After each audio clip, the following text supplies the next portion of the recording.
Welcome to another episode of Bitcoin Magazine Live. We have a jam-packed and special edition of Bitcoin Magazine Live for you all today. I am your host, Q, coming to you yet again from my mother's basement. We're going to kick things off in just a moment with our special report following the ongoing defamation trial of Hodlonaut versus Craig Wright. And in an hour, we're going to be joined by Alex Gladstein and Jaime Garcia to have a discussion and debate over President Nayib Bukele and his actions down in El Salvador and how they relate to the citizens and Bitcoin as a whole. But let's dive right into it. We have our guests, Mills and Mandrik, with us as well. Chris, can we roll the tape of day 2 of the Hodlonaut v. Craig Wright trial, please? Today was the second day of the Hodlonaut versus Craig Wright case here in Oslo, Norway. After yesterday's proceedings where Hodlonaut's lawyers were laying out their case, today was the day for Craig Wright's lawyers to lay out his case. It was the same lawyer the whole time. His name is Monsaus. He started with a long opening about freedom of speech. He talked about what that means in the UK, what that means in Norway. After talking about freedom of speech, then there was a lot of history. There was a lot of backstory and there was a lot of context, basically proving different instances through narrative of how Craig Wright had already proven that he was Satoshi. Organized Bitcoin pleb attack on shitcoin scammers. Who is in for some toxicity? He talked a lot about prominent people on Twitter that, whether through the Lightning Torch trust chain, they knew of Hodlonaut or started following him, and he tallied up the numbers and the impressions to really drive home the point that Hodlonaut was a very influential person. The arguments today were saying followed by Jack Dorsey with all of these followers, so then also has that wider reach. After speaking a great deal about the impact and reach that Hodlonaut has on Twitter, he then went into detail on a Telegram group, a pleb Bitcoin Telegram group, and then also reading a lot of tweets from various toxic maxi groups. Craig Wright is a very sad and pathetic scammer, clearly mentally ill. Everything about him induces deep cringe. I suffer from obviousness fatigue after still having to read posts arguing why he isn't Satoshi. And he was really trying to set a stage for this rabid, toxic environment. He said those words so many times. He was really trying to set the stage that this was a very hostile, bullying environment. He talked a lot about the BTC versus BSV, the Bitcoin versus Bitcoin Satoshi vision groups, and how they're really at odds with the Bitcoin crowd trying to deplatform BSV crowd. It takes a lot for me to block people. But having BSV or XRP in your Twitter handle is just too much. He went into great detail on numerous accounts into history of Craig Wright's life. Craig Wright, he likes to get PhDs, he likes to do research, he likes to write papers. Different interests that he had. He studied Japanese culture. He was into coding from a very young age. Also went into detail about his relationship with his uncle and his grandfather, and at one point cited that his uncle had received an early draft of the white paper and could corroborate that he had, in fact, written the white paper originally. He also cited a lot of private emails. When is the first time you had contact with Satoshi Nakamoto? I think it was fairly early, in May of 2010. And I contacted him via the Bitcoin Talk forums.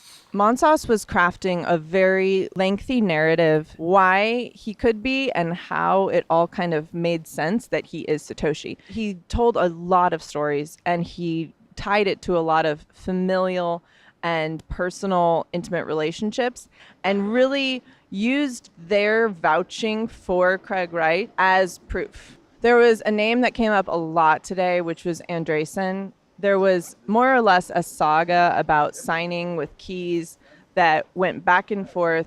Numerous instances of him proving beyond a shadow of a doubt to this one individual that he was Satoshi Nakamoto.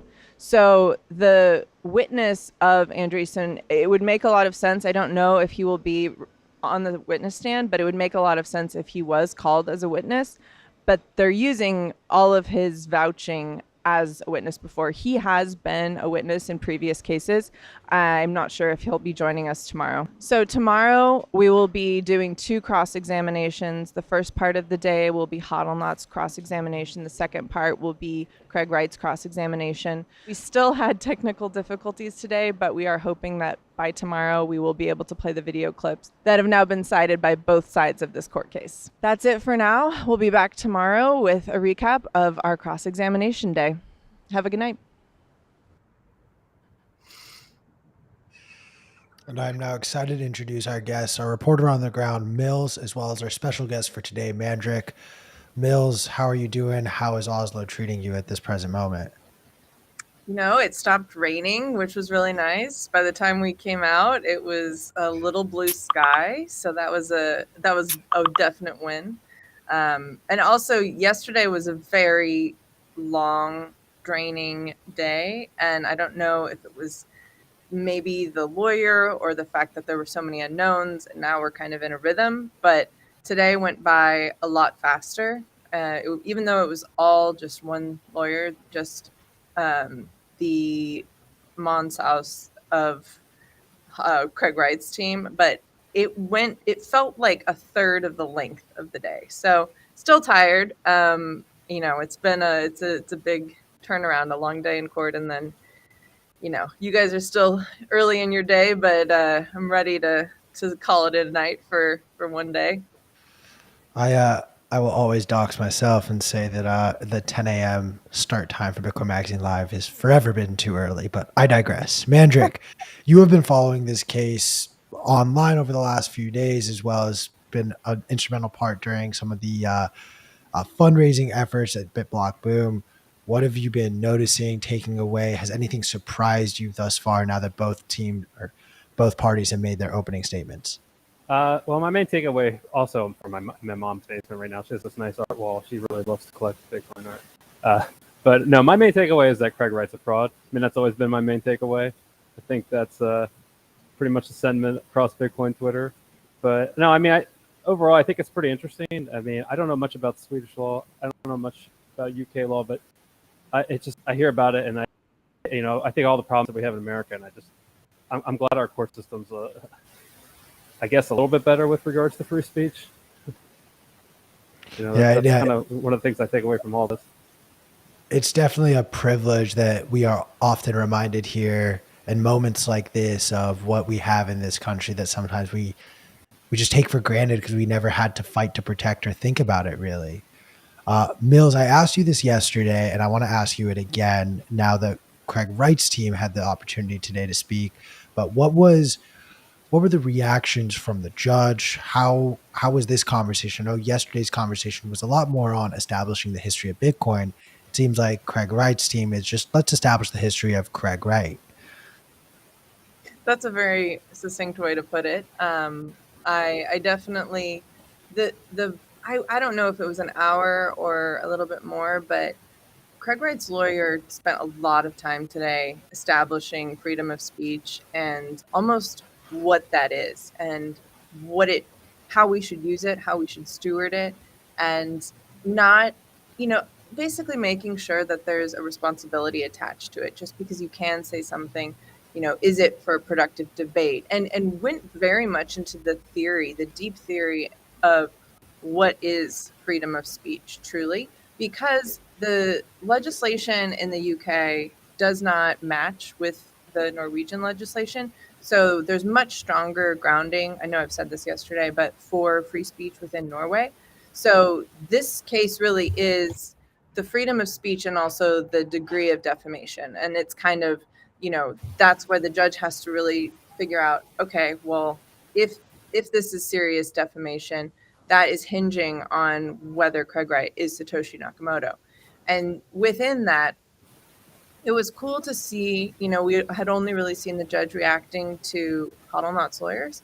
So now seeing her, skepticism and impartial, it really does feel very impartial that she's asking questions. She's saying when she doesn't understand something and asking for more clarity. But also it really does feel like there is a desire to cut through all of the noise and really get to the underlying issue. And it, in some ways, it sounds a little silly to hear these, grown men, these lawyers reading these tweets, and they're mean. Some of them are mean. Some of them it's almost funny to hear them in such a somber setting because they're very bizarre to hear in such a formal read out loud. But I think I think the lawyers are really trying to drive home the importance of everything that is written out. And I think that, making these tweets a little bit more publicly heard and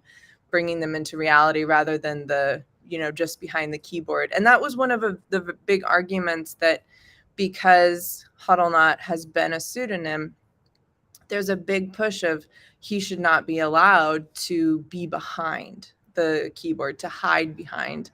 And that, Craig Wright's team has been pretty consistent in calling Hodlonaut a bully, and that, cyberbullying or, bringing those kinds of things. So big discussion on freedom of speech, what that means, how that should be stewarded, how that should be used, but then also a very deep dive into the nuanced culture of Twitter, Bitcoin Twitter, BSV Twitter, which I'm learning more and more about the last couple of days. But it's definitely felt now a little bit more balanced, that there was the day of Hodlonaut's lawyers and now the day of Craig Wright's lawyers. And now it'll be very interesting to see with the cross-examination how this goes tomorrow, because there was a certain point yesterday when some of the technical explanations about some of the more logistics of Bitcoin were maybe not explained in the most clear way, or maybe I didn't feel like the judge was maybe tracking, but at least it felt kind of balanced on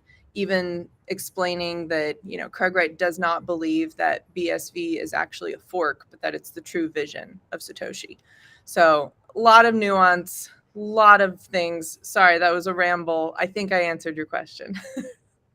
I do believe that, and I appreciate that context. I mean, look, I feel like I've learned more about BSV in this entire process than I ever cared to or wanted to know about it. Mandrik, has anything surprised you from what you've been seeing just around the interweb, whether it be social media or any other publications? Not really any surprises so far. Maybe I'll be surprised, but anything Craig says, it doesn't really come off as a surprise to me. He likes to talk about I guess he tried to bring up his autism today or something in the trial, but he also loves to talk about all these family members that believe he's Satoshi and have seen his work or whatever. It's a weird thing to bring up to me. Like when you're talking about something so technical that you don't need proof of uncle or proof of mom or whatever, to prove something in Bitcoin. He always has all these convoluted excuses and justifications for claiming he's Satoshi or whatever. And it's not surprising at all. In fact, it's pretty much par for the course for something that somebody trying to scam would do. Mills, on just the topic of all of Craig Wright's family members who vouch for Craig Wright, how many of his family members are on that witness list that we talked about yesterday? And has there been an update on the judge's request to take some of those witnesses off of Craig Wright's side? Great question. The very end of the proceedings today was a review of some of the witnesses, and one of them was the autism expert. And the lawyer was kind of making a case for why it made sense and why it was important. And it more or less, the argument that he presented was that Craig Wright does not do well in a traditional and maybe more like an American or Western legal system as far as how they do cross examination and answering questions. And that was kind of cited. And he also cited a document about that autism is not a mental illness. And the judge kind of was like, yeah. No one's contesting. No one thinks that autism is a mental illness. I don't understand why, she was very much just cutting through everything. I'm not sure. I don't know if it was him proving that this is a witness that they want to keep, or if this is someone that's going to get cut. So I haven't actually been updated on who the witnesses will be. The second half of the day will be Craig Wright's witness and cross-examination. So I'm sorry, take that back. Tomorrow is cross-examination, which is just with Hodlonaut and Craig Wright. The witnesses are going to be happening in the following days. So I don't know if the discussion that happened at the end of today was to meet the judge's request for less witnesses so that we stay on schedule, but I will report back as soon as we have more information on that. Yeah, please let us know, because I know that as of yesterday, if you did not catch the report, what we're referencing is yesterday Mills let everyone know, let us know here that the judge had requested that of Craig Wright's 5 submitted witnesses and Hodlonaut's 3 submitted witnesses, that Craig whittle his list down to 3. So we will see what happens as that determination gets decided. Mandrik, what are your expectations, going into this cross-examination tomorrow? I'm doing my best to not laugh at some of the things that are said very seriously on this, because this is a legal case where someone's life is hanging in the balance. 2 people's lives. If we want to be completely and totally honest here, 2 people's lives hang in the balance here. Whether or not you agree with either of them doesn't matter. This is a scary situation to be put in. And there are moments of this that feel almost surreal, that I just heard in a English Norwegian accent a lawyer present to a judge and say the word shitcoin scam. Like, the simulation has fully gone off the rails at this point. But what are your expectations going into tomorrow? I'm really curious to see how it's going to go. You're right. I mean, people's lives are at stake. This is a serious thing. I think a lot of us use humor. That helps, right? Like that's how we kind of fight this or whatever. Like, especially somebody attacking somebody like Hodlonaut through all this. I really don't know what to expect from a Swedish court. Like, if you look at the facts as somebody who has somewhat of a technical understanding of Bitcoin, to some degree, like it just, you don't see a scenario where Craig Wright could win. But I don't know, right? Like the legal system is very different than proving something technically. So we'll see what will happen. And I mean, I'm cheering on Hodlonaut. I know you guys are doing a pretty good job of being just laying out the facts and trying not to be anti Bitcoin Satoshi vision or whatever. I think you guys are doing a decent job at that. But I mean, that's not me. I'm not gonna just. But I'll say, hey, he's a fraud. It's pretty obvious, and I hope they see that. Mills, I'm going to ask you the same question, but before we do that, Chris, if we can pull up Greg Maxwell's most recent comment, and I'm going to read it to present this, because I think this is actually an interesting piece. So in case you were not aware, not only did Craig Wright recently settle a case with Peter McCormack over in the UK, but he had actually, at the tail end of last year, had a court case out in Florida. And if Greg Maxwell, who Bitcoin core developer, thank you for tuning in, a huge fan of what you do. If this is accurate, and actually, Chris, it was the first tweet, not this one. If this is in fact the same autism expert, and the report that he has submitted is essentially saying that Craig Wright is incapable of lying. Look, I don't understand Norwegian law. I think the best Norwegian law expert we have right now is Mills, who I believe you're getting your Norwegian law degree at the end of this year after all of the work you've done here. Based on this testimony and based on our understanding of how the Florida case went down, the autism expert was not actually allowed to make that statement in front of a jury, because that's how outlandish of a statement it is. Would we expect the autism expert to be able to come out in front of a judge and say something to the tune of, because of Craig Wright's autism, he is not able to lie? This is a man who cannot tell a lie.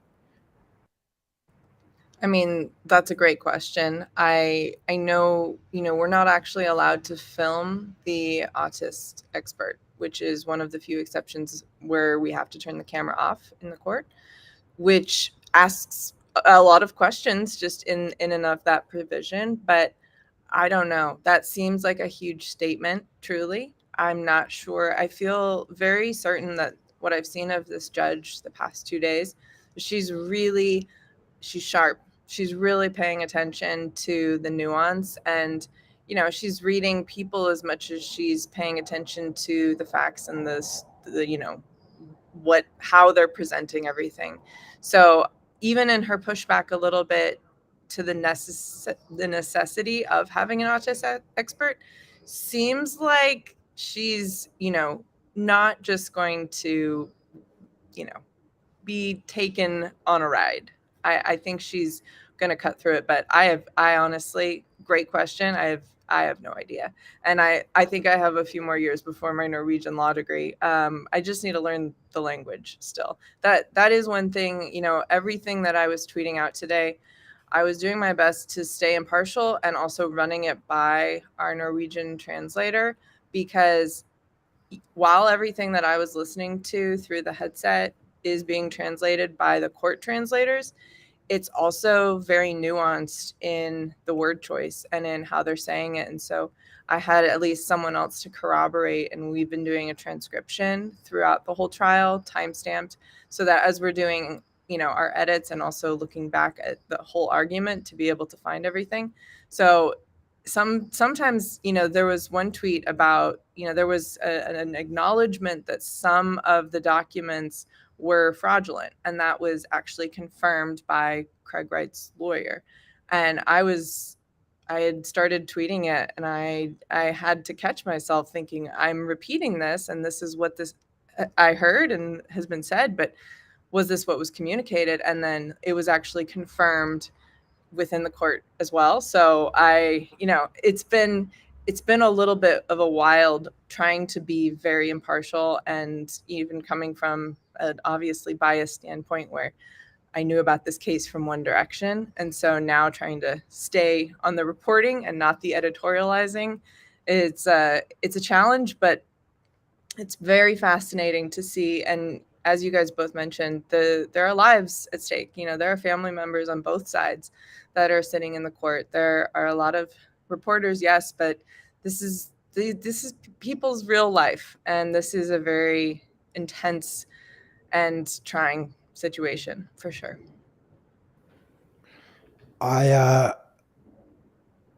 This may just be a silly question, but obviously things like lying under oath and submitting false evidence carry such strict, have very strong laws behind them here in this country. Does Norway have a similar sort of standard to just lying, being under oath, submitting false evidence? I mean, that's a really great, and I think that's going to factor into, because this case really is about fraud. It is, and I guess the lawyer Monsos made a very clear distinction that that's kind of the biggest issue, that fraud is a legal term. Fraud is something very factual, and lying versus fraud was kind of discussed a little bit, but at the end of the day, fraud is a very serious claim, and it seems like that's a very serious claim here in Norway as well. So it will be interesting to see. It's based on, whether the judge really thinks that Craig Wright is Satoshi. At the end of the day, that's not the ruling. That's not what the ruling of this case will be, but that's how she is going to make an informed decision, and that will greatly impact the outcome of this case. I'm gonna dox myself a little bit here. How many more cases does Craig Wright have, or lawsuits does he have to? Either of you guys know? Because it doesn't end here. My understanding is he at least has one, if not multiple more. I think 2 were cited today, but yeah, I actually don't know the full extent. I know that there's been a myriad of developers that have been getting lawsuits, and yeah, I honestly, I don't know what the full. It would be fascinating to tally that up, but I did confirm the 5 lawyers in the back row are his UK legal team, and the 4 in the front are his Norwegian team. So we haven't heard a thing from any of his UK team, but maybe they'll be a part of the cross tomorrow. Greg Maxwell in chat's saying that there are many more, which I think is the case. It's so hard to keep up, with when he is back in a Calvin era and they're just throwing all these lawsuits, see what sticks. Yeah, especially directed at core developers. And I think something that's interesting, and I'm curious, Mandrik, for your perspective on this, as someone who's been in Bitcoin for so long now, this case is turning into being a lot more than did Hodlonaut defame Craig Wright, and is now, as Mills is pointing out, like this is turning into a question of, is Satoshi Nakamoto in fact Craig Wright? Whether or not we think that, unfortunately, in this decision doesn't matter. It's whether or not this judge thinks that. My question to you, as someone who's been in Bitcoin for so long, is, does that decision really matter at the grand scheme of all things Bitcoin? Absolutely not. I mean, my preference, people have always asked me, like, if you had a chance to meet Satoshi, what would you do? And I said, like, I wouldn't want to meet Satoshi. I don't want to know who Satoshi is. I don't care. I think that's just the best for Bitcoin, that we never know who Satoshi really is. And then we call out frauds when they're present. But ultimately, I think this has just been a good reminder of why developers remaining anonymous is so important. I know there's a lot of benefit to people being out publicly who they are, but it's just a strong case for why anonymity is so important. It's also extremely difficult. But I hope to see developers step down and maybe one day come back without us even knowing. I think that's like ideal. Assuming if they wanted to keep working on Bitcoin, they would do so in an as anonymous way as possible, because of people like Craig and Calvin Ayre, who, I don't know, want to just throw lawsuits around, things like that. But it also just takes away the thing that's so great about Satoshi being anonymous is we don't know his opinions on abortion or whatever. Like, people would just use things like that to attack the code or attack Bitcoin itself. That's what they would do. We don't know any of that stuff, and he could have been a terrible person in the world. None of that comes into play. All we have is the code, and I think that's great. No, so well said. We don't need to separate the art from the artist in this example, because he has separated himself or herself, or whoever it is has separated themselves. Yeah. I use so many pronouns. Bitcoin Twitter should cancel me at this point. As we head into tomorrow, the long-awaited cross-examination, if you are not following specific Mills on Twitter, please, A, go follow her. B, blow up her Twitter feed so that she becomes Twitter famous at the end of this. But she will be live tweeting all updates going on tomorrow. Is there anywhere else or anything else people should be keeping an eye on in regards to this case and tomorrow? There's a couple other people that are in the court, plebs that are kind of in and out, that are also tweeting from it. So there's Norbert. I'm not sure of the exact handle, but in the beginning of the day, I'll tweet out all the different threads. It's really fun to look at different of the angles and perspectives. We all kind of chat in the break, and we're all recapping the same information, but coming at it from different vantage points. Bit Norbert, thank you. BITNORBERT. So he's going to be here for the duration of the trial. And then Christian Dobel is translating for us, and he's also doing some tweets as well from the court.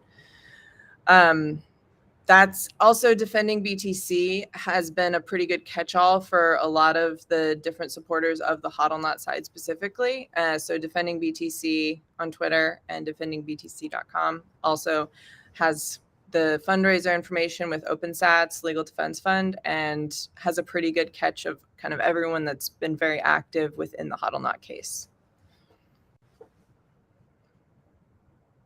Awesome.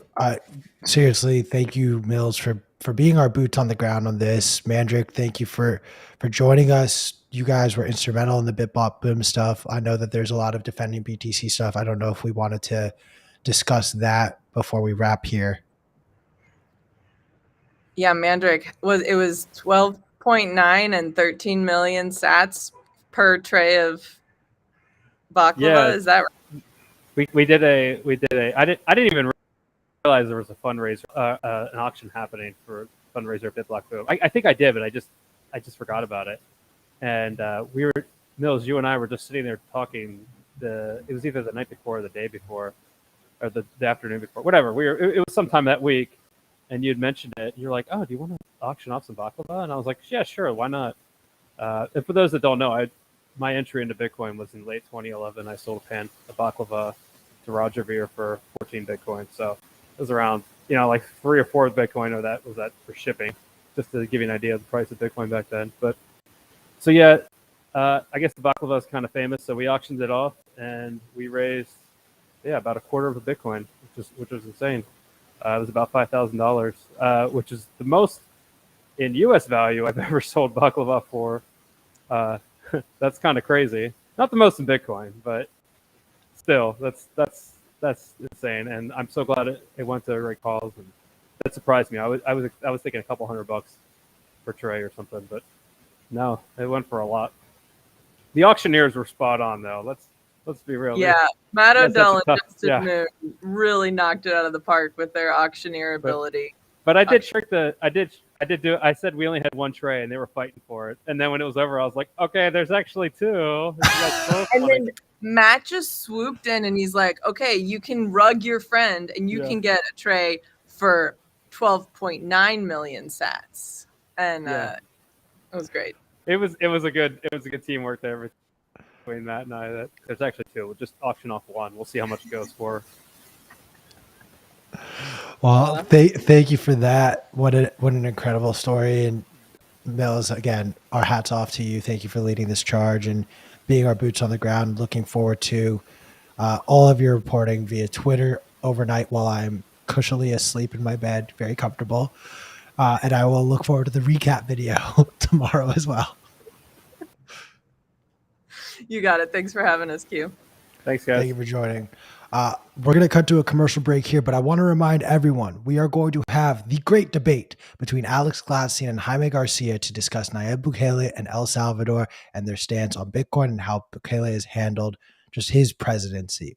You're not going to want to miss it. We're going to kick that debate off in just about 30 minutes. We're going to cut to a commercial break right now. And when we come back, we'll be joined by my co-host, and we're going to break down, I think, the CPI number as well as just the timeline of President Nayib Bukele, just so that you have the facts before going into this debate. So stick around, and we'll be back shortly after this commercial break.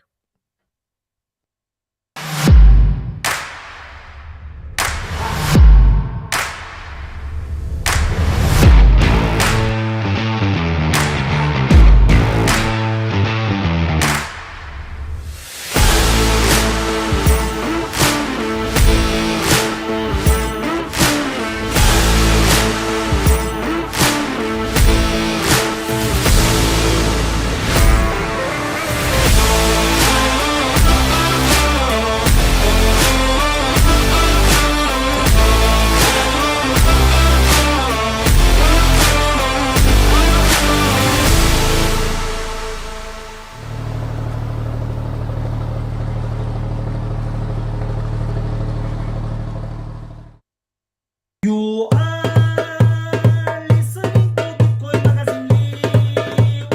Listening to Bitcoin Magazine Live. Number 1 Bitcoin Magazine Live. You are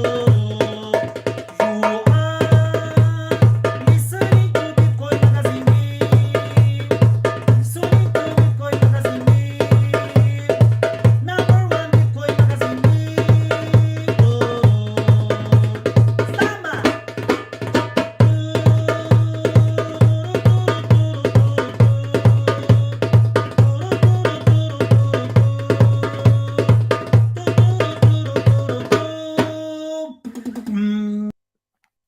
Thank you very much for sticking through those commercial breaks. And for our audience over in Europe, I want to remind everyone that tickets for Bitcoin Amsterdam are on sale right now. Ticket prices did go up last week. Use promo code BMLive to get 10% off. And don't worry if you don't live in Europe. Flights are active, and you can book a flight and fly on over there as well. You're not going to want to miss it. It's the biggest party in Europe land. Let's dive into some news as well as some notes. Welcome, P. Thank you. Let's get into it. The only piece of news I want to talk about, and then we're going to dive into the Bukele of it all before we're joined by Alex Gladstein and Jaime Garcia, because I'm going to just keep repeating this in the hopes that you don't leave because this is a long awaited debate and discussion that I've been looking forward to, that I don't think you see enough on Bitcoin Twitter. We have a lot of heroes, and Bukele has turned into a Bitcoin hero. And we want to ask the question of, is that justified? Is what he is doing justified and viable, or are we turning the other cheek on other actions while we support his Bitcoin actions? But I digress. Before we do that, apparently the numbers that have become bigger than the lottery, in my opinion, the CPI numbers for August were just released. And I'm just going to read off a few quick things. On a year-over-year basis, inflation was at 8.3%. Headline inflation rose 0.1% month over month, even with the falling gas prices. And core inflation, you know, that number that Jerome Powell says, oh, I don't give a shit about that number, or that number. But core inflation, that's what the Fed uses. Well, guess what? That just rose 0.6% month over month. So how about that peak inflation, guys? Yeah, it's totally fucked. The official narratives around this are unsurprisingly vague, refusing to take accountability for what's actually going on, and we should expect more of the same as we move forward. These are strange times, my friends. It's only going to get weirder. Wait, you have friends? Look, I have feelings, okay. It's something I'm working on. I'm trying to be more extroverted, more friendly, but we'll get there eventually. Hey man, maybe this autism expert can be of service to you one day. It is a running joke in my family and friends that maybe I have autism. I fortunately cannot hide behind that shield, but I'll pretend that I do, so that when I get weird, people are just like, "Oh, of course, he's just P. He's got a medical condition." Either that, or he's 140 years old and froze himself and unfroze himself multiple times now. It has cognitive effects. Cognitive decline is real. Dementia, all that shit. But let's get into it, man. Well, actually, before we do that, I'm curious if you have any other thoughts on the inflation numbers. I'm just jaded to it at this point. I'm like, yeah, no, that's the best way to put it. Like, I wanted to bring it up because, like, when I say, like, oh, the numbers that are almost as looked forward to as the lottery, like, they really have. Never in my life have I paid attention to the monthly inflation report for as many months in a row as I have now. Like, it's turned into this crazy thing that we have to pay attention to because it's so high. But at the truth, and this is all I'll say, and then I want to get into reading through this timeline that we've created of President Bukele. But at its core, do I think inflation is 8.3 or only up 0.5% over the month? Like, no, I don't. I'll tell you why. I went and filled up gas yesterday. Gas went up. I went and bought food yesterday. A normal order that I have at a local pizza shop, that went up. Like, I feel my costs are far more than 10, even 50%. In fact, I did some math when I went to one of my favorite taco stands over the weekend. And I was exclaiming to one of my friends, I was like, dude, this was the cheap lunch. Like, my senior year of high school, I used to love coming to LBJ's for lunch because that was where I could get my cheap lunch. Now that cheap lunch that used to be $4 about 11 years ago now runs me $9.50. More than 100% inflation. Almost. We're coming up on 130, 140% just on 2 burritos and a drink.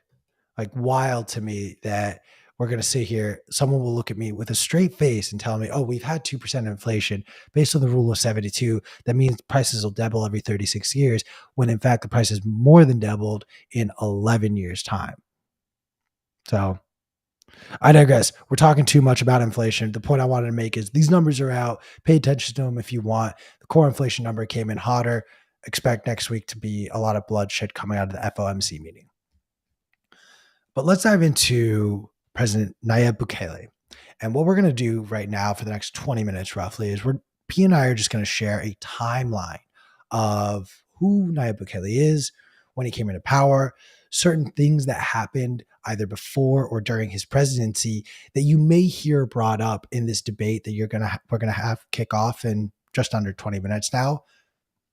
Our goal with this is it's not going to be to share what we think about some of the things we share, but rather to share this information so it's fresh in your mind, so that if any of these points are referenced, you have it fresh in your mind. What is this talk? What are they talking about as they go back and forth? Is there anything else we want to qualify before we dive into this? No, I mean, let's get into it, man. I think that, well, you know what? Yeah, let's just get into it. I'm super excited about this conversation. It's one that is, as Bitcoiners, we're all super excited to see nation states adopting Bitcoin as legal tender, and excited both because it is a major milestone, and certainly it was announced, at Bitcoin 2021, a major milestone for Bitcoin, a major milestone for the world. But I think that, as you pointed out, sometimes we can kind of get so excited about that we're not thinking critically about the environment under which these things are happening. So I'm very excited. But let's get into it. I know you've done a bunch of research on this, and you'll be helping set the stage. And I'm here to basically ask questions, help explain things, and to clarify as we go. Awesome. So we're going to kick it off with Bukele's very first ever election win, and that was on March 11th of 2012 when he was elected the mayor of Nueva Cuscatlan, a municipality in El Salvador. He won with just under 50% of the votes. He was a member at that time of the FMLN party, the Farabundo Marti Nacional Liberation Front.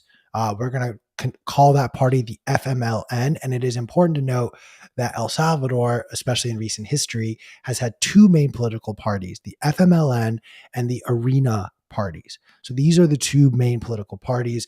Bukele in 2012 was a member of the FMLN. During his time as the mayor of Nueva Cuscatlan, he provided all adults over the age of 55 a monthly basket to cover nutritional needs, i.e. he introduced UBI or Social Security for a certain class of people. During his 3-year term, he took office. There were roughly 12 homicides per year in the jurisdiction, but during his 3-year term, there was only one homicide reported. He offered scholarships to youth, and then in 2015, he decided to run for mayor of San Salvador. In 2015, he was elected as the mayor of San Salvador, again representing the FMLN Progressive Party. He won over 50% of the votes in this election, and this was sort of when he began to sort of grow as a political leader. In October 10th of 2017, while he was still mayor of San Salvador, he was expelled from the FMLN, accused by the Ethics Tribunal of promoting internal division within the party, verbally and physically attacking fellow party member Xochitl. I'm so sorry for mispronouncing it. It's spelled Xochitl Marchelli. Marchelli, and Bukele was said to be performing defamatory acts against the political party and heavily attacking and criticizing the incumbent FMLN president, Salvador Sanchez Seren.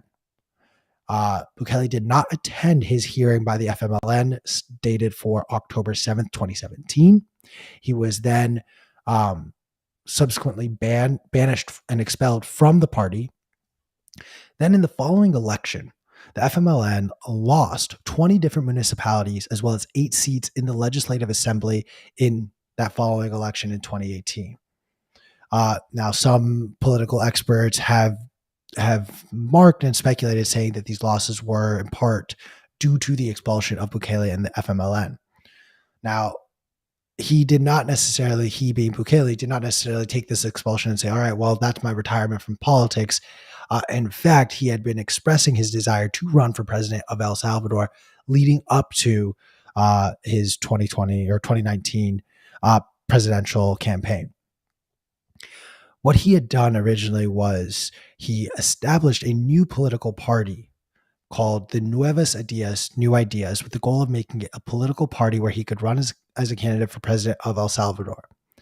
However, after both forming this political party as well as announcing his desire to run for president, the two parties, both the FMLN, which has expelled him, as well as the Arena Party, the opposition party to the FMLN, blocked attempts for him to fund this political party, the Nueva Ideas Party, and they essentially took it to the Supreme Electoral Court in El Salvador, where that court dissolved the party and essentially said, you cannot start up a new political party.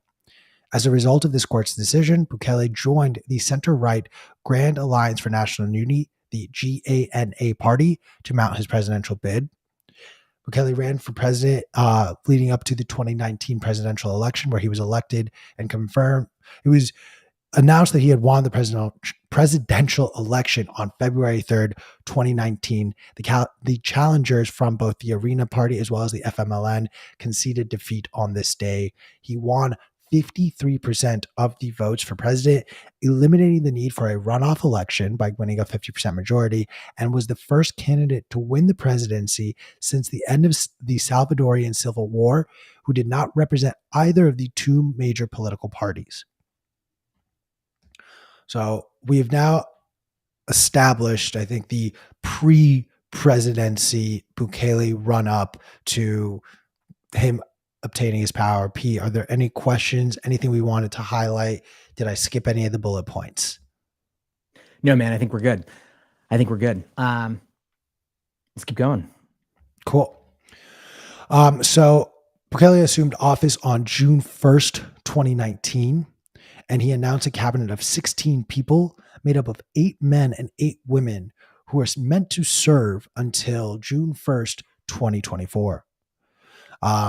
He founded the International Commission Against Impunity in El Salvador on September 6th, 2019, just 3 months after being confirmed and assuming office. This institution's purpose is to combat a variety of crimes, including drug trafficking, corruption, and white-collar crimes. It is an important distinction to note that this task force group, however we want to deem it, did not exist prior to Bukele, and Bukele created this task force more or less out of thin air. He also established an anti-corruption unit within the National Civil Police, which would cooperate directly with the Commission Against Impunity in El Salvador.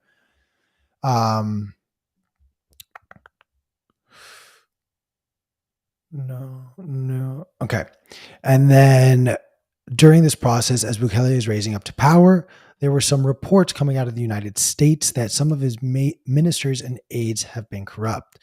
This report came out of the United States on May 17th in 2021, and it named 5 different officials: Rogelio Rivas, Guillermo Gallegos, Jose Luis Merino, Sigfrido Reyes, and Carolina Recinos. Some of these members were actually people that Nayib Bukele introduced and selected to be members of the Supreme Court in El Salvador. And this is going to be an important thing to bring up in just a moment.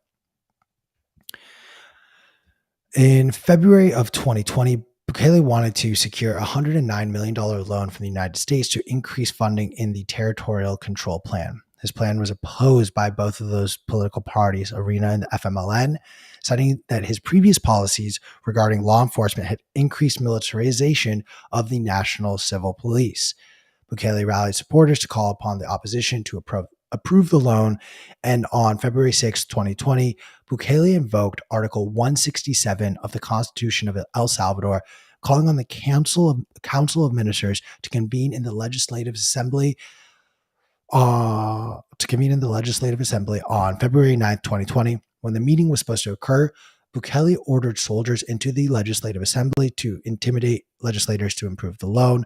The incident, known in El Salvador as 9F, was condemned by the opposition as an attempt to self-coup, and the Supreme Court of El Salvador prohibited Bukele from exercising powers not granted in the Constitution. So this is one iteration of the Supreme Court actually pushing back against Bukele. Important to note, because as a result, Bukele slowly started to insert some of his own people into the Supreme Court. I think some people would argue that this is kind of the beginning or potentially a continuation of his belief that basically the ends justify the means. So I think he would argue that things were, stuck in the mud, things were moving too slowly. And so his view, or I think he would articulate it as like, I need to basically change the parameters and do whatever I need to do in order to succeed, for the people of El Salvador. He's self-described as like the world's coolest dictator. So I think this is where we start to see that kind of pattern, which plays out as things go forward, of him just being willing to bend, if not break the rules, to accomplish his goals. So thank you for helping to qualify that. And I want to now bring up where things really start to take a turn here. So if you may recall, Bukele started that political party, the Nuevas Ideas, with an eye on running for president through that political party. The Supreme Court of El Salvador, or the Electoral Supreme Court of El Salvador, essentially said, no, you cannot run for president through this political party. However, they did not dissolve the party itself. Turns out, Bukele's Nueva Ideas won a majority of the seats in the Legislative Assembly in the 2021 legislative elections, and on 1st of May 2021, Nuevas Ideas made a coalition with 3 other political parties, gaining control of 2/3 of the legislature. On the same day, May 1st, 2021, the Legislative Assembly voted to remove the 5 justices of the Supreme Court's Constitutional Court and Raul Melara, El Salvador's Attorney General. These are important things to note because this goes against any sort of precedent that any political leader in El Salvador had ever done, especially since the end of the Civil War in the late 80s. It is important to note, on September 3rd, 2021, the Supreme Court ruled that the president is eligible to serve 2 consecutive terms in office, overturning a previous ruling in 2014, stating that presidents must wait 10 years until being eligible to run for re-election. Now, I just want to remind people of this timeline. In May 1st of 2021, Bukele removes 5 justices from the Supreme Court. On September 3rd of 2021, the Supreme Court rules that the president can run for 2 consecutive terms, overruling a decision that was made 7 years prior. On October 30th, 2021, Bukele and Nuevas Ideas accused 2 deputies of the Legislative Assembly, Jose Ilofia Garcia Torres and Gerardo Balmore Aguilar Soriano, of conspiracy against the political institution for allegedly being bribed with perks such as U.S. citizenship by the Embassy of the U.S. in San Salvador, and Roy Garcia, a vocal opponent of Bukele's presidency. We also wanted to highlight, before we get into the Bitcoin of it, so going backwards a little bit to March of 2020 and Bukele's response to COVID. So this is about 6-7 months into, or actually put in a June 8 months into Bukele's president, COVID happened. COVID happened all over the world, in case you were living under a rock for the last 3 years. On March 21st, 2020, Bukele instated a nationwide lockdown in an effort to combat the COVID-19 pandemic, which was to last 30 days. During the lockdown, 4,236 people were arrested by the National Civil Police for violating the lockdown order. I'm gonna now go ahead and hop on over to the Bitcoin side of it, P, unless there were anything else you wanted to touch on or ask about in regards to just his presidency, certain decisions he had made, and certain key dates that we had shared so far. No, I mean, I think what you said makes sense. And also, I think we've got about 4 or 5 minutes before Gladstein and Jaime join us. So again, we're trying to set the tone here, give you guys a sort of sense of the how things have played out leading into this conversation. So yeah, let's finish through it, and then we'll be off to the races. Cool. So we're going to keep this short and brief. And honestly, if I say or do anything wrong during the section, everyone in the chat's like, please feel free to just troll me. Like, I'll kick you under the table.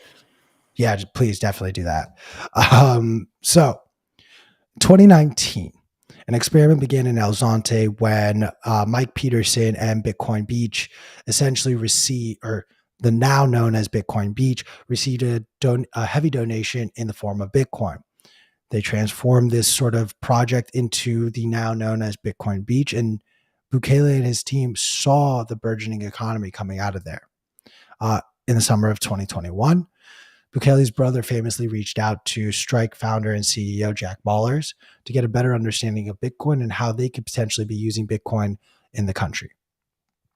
Jack, as many people may recall, and if you don't, we're going to post a link to the 2021 speech and announcement from B21, where Jack Mallers shared his story of going down to El Salvador and a special message from the president of El Salvador, where President Bukele announced that he would be pushing forward legislation to introduce Bitcoin as legal tender in the country of El Salvador. This was signed into law and passed on September 7th, 2021, marking history as El Salvador being the first country in the world to officially adopt Bitcoin as legal tender. Almost immediately, the IMF and World Bank were quick to issue stern warnings to El Salvador's government about this policy decision, urging them to reverse it. Since this time, El Salvador has seen record number of tourism, while the rest of the world has been reeling from the pandemic, however we want to phrase this.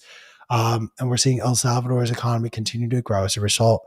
We're seeing foreign investment pour into the country. We're starting to see issues of new opportunities to invest. We recently saw, just a few weeks ago, Bukele announce investment into Bitcoin City. We've also seen and heard the conversations from Samson Mao, Bukele, and Max Kaiser about the volcano bonds that are going to be issued by El Salvador in order to build out an entire Bitcoin mining operation that uses and harnesses the energy that is found in the volcano down in El Salvador. These rollouts, while ambitious, are slowly and steadily being rolled out. Some may be critical on how quickly they're being rolled out, and others may be critical in the fact that it seems to have paused. Ultimately, it seems as though there's a lot of development money and influence on Bitcoin as far as within the scope of El Salvador. It is also important to note that the official wallet of El Salvador's Bitcoin experiment has been Chivo, which has been met with some criticism, as well as some support from the Bitcoin community. I'm trying my best to not qualify these things, but more or less, there are some people on board with the idea of let's just force through mass adoption, while others question if this type of a very, very highly government controlled, almost surveillance technology is justified to be used synonymously with the Bitcoin network. I think another aspect. Oh, go ahead. I think another thing that that has been criticized is the speed of the rollout of Bitcoin as legal tender, and then Chivo Wallet specifically. I know people were sort of like, we don't understand what Bitcoin is yet. We are kind of afraid of it, and so that's another aspect of this. Questions around, was this more of a kind of political posturing? Now, at the same time, and as we'll discuss in a little bit, the benefits to the people of El Salvador have been massive, right? To say nothing of coming to understand what Bitcoin is and the importance of sound money, but also just in terms of tourism dollars, the amount of money that has gone into El Salvador because of these initiatives has been, massive, and so it's quite interesting. And I think it's important to note that while we have been able to observe the experiment down in El Salvador, I have not had the opportunity, nor P nor Chris have had the opportunity to see for ourselves. We have heard a lot of incredible things from people we trust, know, and respect greatly as they go down there and see this experiment unfold. But ultimately, we want to just, ask questions. This isn't meant to be a bear market. Let's just attack everyone and each other because there's nothing going on. I think ultimately, the point of this discussion that we're about to kick off in just a moment here will be whether or not some of the people that we view as heroes and leaders are justified to hold these positions, and if their actions outside of Bitcoin should be examined and looked at very closely.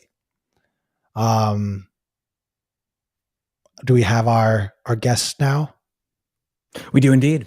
Then let us let us cut to a short commercial. Chris just won. We can just do the dancing video. We'll give people double bongo drums today. Okay. And then we're going to be joined by Alex Gladstein and Jaime Garcia to have this discussion over Nayib Bukele, El Salvador, and Bitcoin. So stick around, guys. If you're not yet subscribed, smash the subscribe button down below. We'll be back shortly, and let's have the great debate. You are listening to Bitcoin Magazine. Listening to Bitcoin Magazine. Number one Bitcoin Magazine. You are listening to Bitcoin Magazine. Listening to Bitcoin Magazine. Number one Bitcoin Magazine. Samba.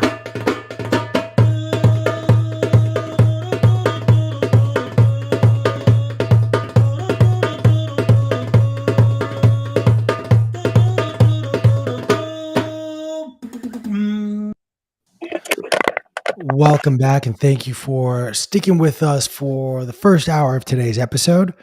I am very excited to introduce our guests today. We will start with Jaime Garcia, who is a Salvadorian immigrant who lives in Canada now, has written extensive articles on the ongoing Bukele presidency as well as their Bitcoin rollout.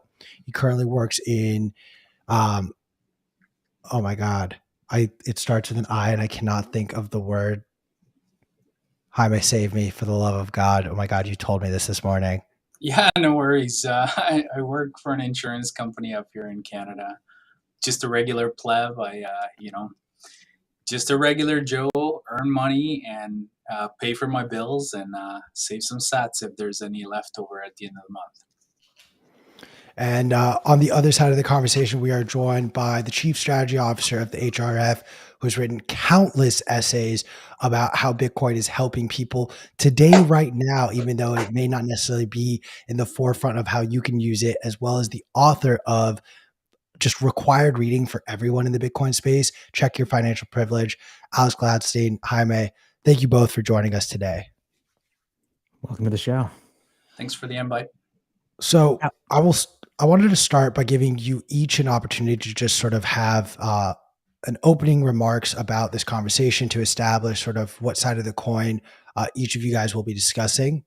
Then we're going to dive into Bukele's actions, just Bukele's actions solely, then expand that into how his actions are impacting El Salvador and El Salvadorians, and then further expand that on to how that's going to impact Bitcoin.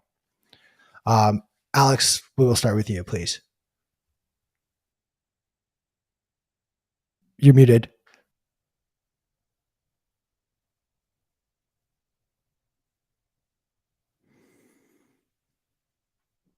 No, we still can't hear you. Oh, shoot.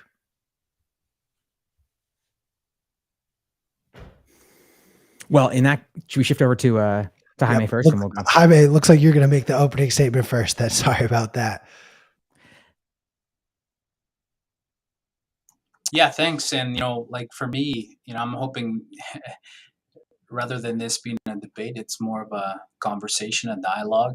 And so, being Salvadoran and having lived most of my life outside of the country as an exile from the 80s, from the Civil War, I can definitely acknowledge that I have a lot of not only societal but financial privilege. And so, this situation on the ground is quite differently, but I also have been there. I know what it's like to be there, and I provide the perspective of a Salvadoran who is part of the diaspora, who, like many is part of the diaspora, want to see the country progress, and many of us feel like Bitcoin is a way to do it, right? So, I'm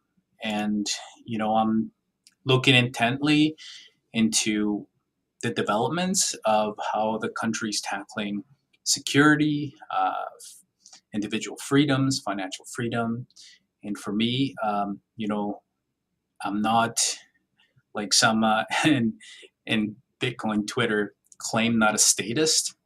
I'm not a promoter of Bukele or his government, but I'm definitely a supporter of when things get done right. Do I have criticisms? Of course. But so far, I think that El Salvador's in a good path, and I will continue to support if it's in this path. And if it changes, then I will change my mind. I will change my outlook, and I'll be sure to write about it as well. Thank you, Jaime. Alex, I believe we have your audio sorted. Yeah, sorry guys. Nice. Thanks for having me. Yeah, I mean, and a lot of my nuanced views on this came from the research and reporting I did last year, which is in a Bitcoin magazine essay called "The Village and the Strongman," which I would encourage everyone to check out. At the end of the day, this was all about a handful of really impressive people in the community of El Zante who helped get this all off the ground, and I would really credit that movement as opposed to the government. There are a few things that I'd probably agree with the Bukele supporters on to start. Choosing Bitcoin as a second currency as opposed to some CBDC project or a Chinese alliance is great. I think that's something they deserve credit for. Presenting an alternative to the IMF, very good. This is an institution that has sort of ravaged a lot of the world and exploited it, funneling resources from poor countries to rich countries for decades. Doing mining with geothermal and volcanoes, terrific, great idea. Let's research and implement that. Potentially selling bonds based on that, very interesting idea. I hope it works out. Attacking remittances, which are exploitive and too expensive, etc. Great idea. Putting El Salvador on the map, I mean, that's a big accomplishment of Bukele, and obviously no one would be talking about El Salvador had he not done this. And then finally, highlighting the role that the U.S. has had in El Salvador, the devastating role that U.S. foreign policy has had in El Salvador. These are all things that I would probably agree with the Bukele supporters on. Then I have disagreements, right? So at the end of the day, the reason I like Bitcoin is basically because it's going to separate money from state. I view state adoption of Bitcoin and corporate adoption of Bitcoin as an outcome of its adoption mechanism. I don't think we need to cheer on governments, that expedite this process. I don't think we need to cheer on corporations necessarily that expedite this process. I think we should just focus on individual freedom. That's what Bitcoin's all about, and that's where there's a lot of concerns in El Salvador. I mean, I think what this comes down to probably for Bitcoiners is like, what do you make of the war on terror in the United States? A lot of people listening are probably Americans. I mean, was that a fair trade-off to trade off freedom and privacy for security? In my view, it wasn't. In my view, the war on terror has been a disaster, and it's like totally basically lit our civil liberties on fire. And I think that what Bukele has done is no different, and probably for a lot of Salvadorans, like way worse. I know we're going to get into it, but these states of exceptions where tens of thousands of people have been arrested with no trial whatsoever, no legal defense, where minors are treated as adults. This surveillance state where journalists and activists get spied on through like very expensive software, Pegasus. These new laws, these foreign agent laws, which, if passed, would literally confiscate 40% of all foreign income to NGOs. And freeze their bank account if he doesn't like what you're doing. These containment centers that he put people in when COVID first broke out, where people were being arrested for just wearing face masks, and tens of thousands of people were jailed for a public health issue. And then the fact that there were Supreme Court justices who were like, no, we don't like that, and then he got rid of them. And then he's prepping for, basically running for life. He wants to be president for life. So, I think there was a way for Bukele to play this the right way. And he didn't do that. I mean, as a closing statement for the opening here, I just would say that I think he could have brought the Bitcoin movement to El Salvador a little differently. it didn't need to be necessarily legal tender. It definitely didn't need a Chivo app. He could have just removed capital gains on it and promoted it in a peaceful way. And then he could have stepped off the stage and not prepped to run again and violate the Constitution. He could have spent 4 to 8 years roaming the world as like a, I don't know, Bitcoin Kofi Annan, and then maybe run again later, according to the laws of his nation. He doesn't want to do that. It's not about Bitcoin for him. It's about power and control. So I'd like to start first on just some of his actions. Alex, you've laid out some of his things, such as, removing members of the Supreme Court, going after businesses or people that don't necessarily agree with him. We've seen a lot of reports about, his tough on crime stance. If I can just borrow something from the U.S., and we've seen some of the reports coming out of how much crime is down and how many gang members he's locked up, as well as some journalists who don't agree with him as well. Jaime, in regards to some of these actions and reports coming out, what are your feelings on this, and how do you, I don't want to say justify, but how do you absorb this information? And I'll just sort of like leave a little tail end and let you complete that.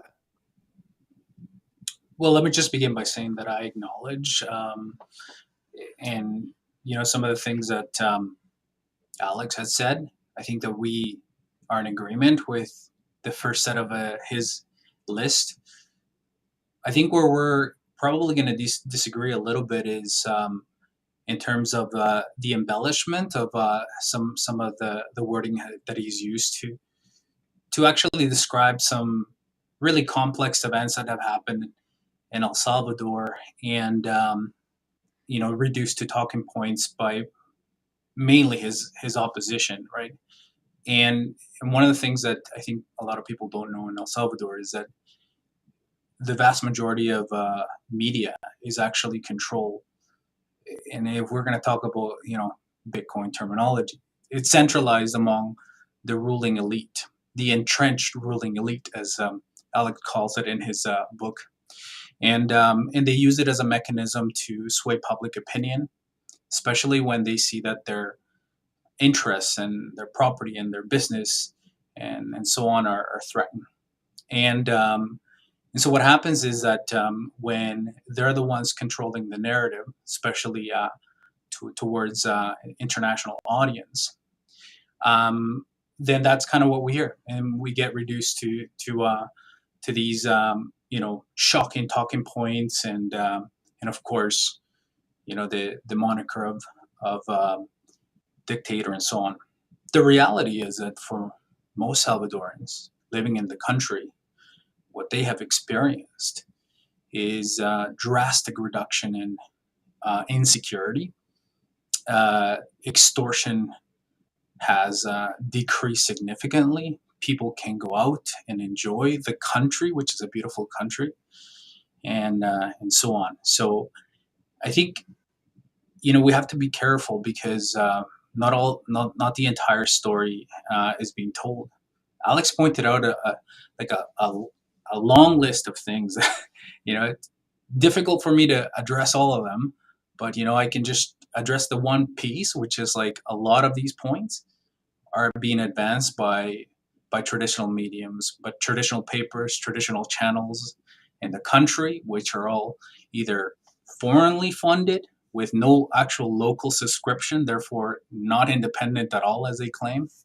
One of the sources that uses a lot of these talking points, their motto is uncomfortable journalism. Just think about that. What is that a euphemism for? I mean, it's basically a political tabloid, right? And so we have to be very skeptical when we hear these coming from, again, the entrenched elite from El Salvador who own these mediums, right? We have to go down there and listen to the people on the ground and see what they're saying. And what they're saying is that things are better. Even when you look at polling, polling about security, how do you feel today? Not about Bukele, but just how do you feel today about your personal security?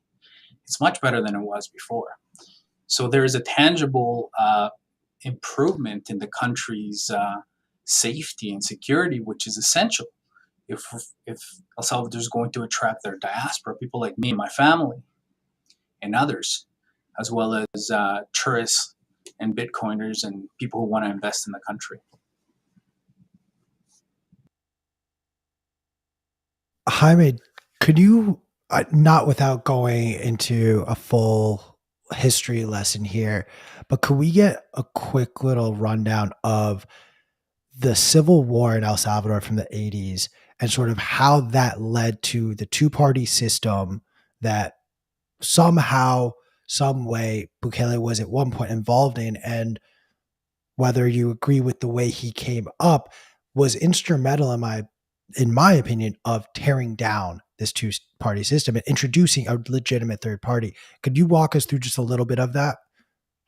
Yeah, definitely. And I would start by saying that, El Salvador has never truly been free, even from pre-Columbian times where the Mexica, now it's speaking, people ruled over the Maya and the Lenca in the region, all the way to the Spanish then ruling over all the indigenous people. Then the Creole Spanish descendant but locally born ruling class, and then the military dictatorships in the early 19th century, to then the Civil War. It's never been truly free. The Civil War really started because, again, just poverty, money, the control of resources. The ruling class, which, it's often referred to as the proverbial 14 families. There's more of them, but the 14 families that control everything, specifically at that time in mid 1900s, the production of coffee and the land that produced that golden grain coffee, wanted to keep things. They wanted to control all aspects of the country to secure their investment, and that led to a massive murder. Thousands of indigenous people in the area of Sonsonate in the country. And that created basically a movement, a guerrilla movement, a leftist movement that said, look, like common Salvadorans just want to be able to live in peace and freedom and have the ability to earn their living with dignity. And, at that time, it was basically having a plot of land where they can produce their own food. And essentially, without going into too much detail, that led to the movement that was against the government, right? Now, the government at that time was a dictatorship. But the U.S. supported that dictatorship, brutal dictatorship, and they kept supporting them all the way into 1980, into 1982, 83, when the current constitution was installed. And then from that point on, there were several parties. The main one at that time was the Christian Democrats. But then really it became just Arena, which is a right-wing party, and they control government and the state for 30 years. In 1992, with the demise of the Soviet Union, with no more funds coming to the leftist guerrilla, and really no way out of this through armed conflict, a so-called peace agreement was signed between the government at the time, controlled by Arena, and the leftist guerrilla, which is an organization called FMLN, which stands for Liberation Front Farabundo Martí. Farabundo Martí was one of those leaders of that indigenous massacre that I talked about earlier. And so then they created that party in kind of his honor. And it was an amalgamation of leftist organizations. And they signed this peace treaty, which basically said that they would give up the armed struggle, they would become an official party, and they would make some amendments to the Constitution to allow for that. And then that's kind of what happened. And then from that point on, those two parties, they've been swapping, not like, there was like Arena for a while and then the FMLN. But what people saw was that the sacking and the corruption and all of the negative things that, one party promised to address through the peace accords, Then the next party, the FMLN, continued to make those similar errors, and despite the population becoming more impoverished, insecurity becoming even worse. In '94, with the Clinton administration deporting many Salvadorans from the U.S., the exportation of gang violence. And you just think about that it's a perfect storm. No jobs, because essentially the job before, what fueled the economy, was war. You either employ to be in the army or in the guerrilla movement and the reconstruction and it's sort of like the fighting of war. And then now you have none of that. No reconstruction effort. All the reconstruction money go into, corruption and embezzlement and so on. And then all these young people taking their gang warfare from the U.S. down to El Salvador, where there's, the economy is in shambles. So a perfect storm, and nothing was addressed, and came to the point where this allowed people with different ideas, like not just Bukele, but many other people who thought similar, to become elected in traditional parties at first. But then when they saw that it was the same corruption that they had seen before, they created a new movement, right? Bukele got kicked out of his party. He formed a new party and, asked Salvadorians to support him, put a platform in place and said, this is what I'm being elected. If elected, this is what I'm going to carry out. It's called Plan Cuscatlan, which is the original name of El Salvador. And it's online. If you Google it, it's online. Everything that has happened, including the ridding of the judges, as Alex puts it, it's on there. Nothing has been ad hoc or, just policy on the fly. It's been all there from the beginning, and that plan was created with the input of all Salvadorans, including the diaspora. Thank you, Jaime. Alex, going off of what Jaime has shared, I wanted to highlight a couple of things that we shared before we had you two join us. So when Bukele ran for his first public office, was for the municipality of, and Jaime, excuse my terrible Spanish pronunciation, Nuevo Cuscatlan. Cuscatlan, yeah. And Cuscatlan. That's actually a Nahuatl word. It's not even a Spanish word. It's a Nahuatl word. Nuevo it's new Cuscatlan. So, thank you. So in his first mayoral campaign, he won this mayoral seat in 2012. Part of his campaign was a promise to be tough on crime. It is reported that this jurisdiction was having 12 homicides a year. By the end of his term as mayor, after 3 years, there were a total of 3 homicides. Obviously, the reporting, there may be questions in that regard. All right, P already threw out the question on this reporting that we were already sort of thinking in the back of our mind. Same with his sort of term as mayor of San Salvador, ran on a tough on crime approach, wanted to be stricter against gang violence, and again ran on a similar approach as one of his campaign promises for presidency. We've seen that come to light. We've seen him follow through, regardless of how aggressive we may think his actions are. My question to you is, if he is running on this promise and following through on the promise for his constituents, is he doing right by them in doing that?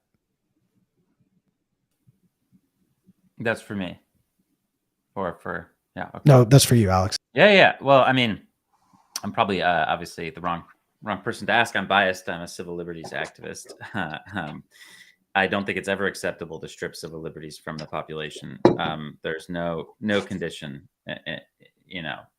liberty or death. That's my philosophy. I think that centralizing power in the hands of the militarized state is bad, with no exceptions.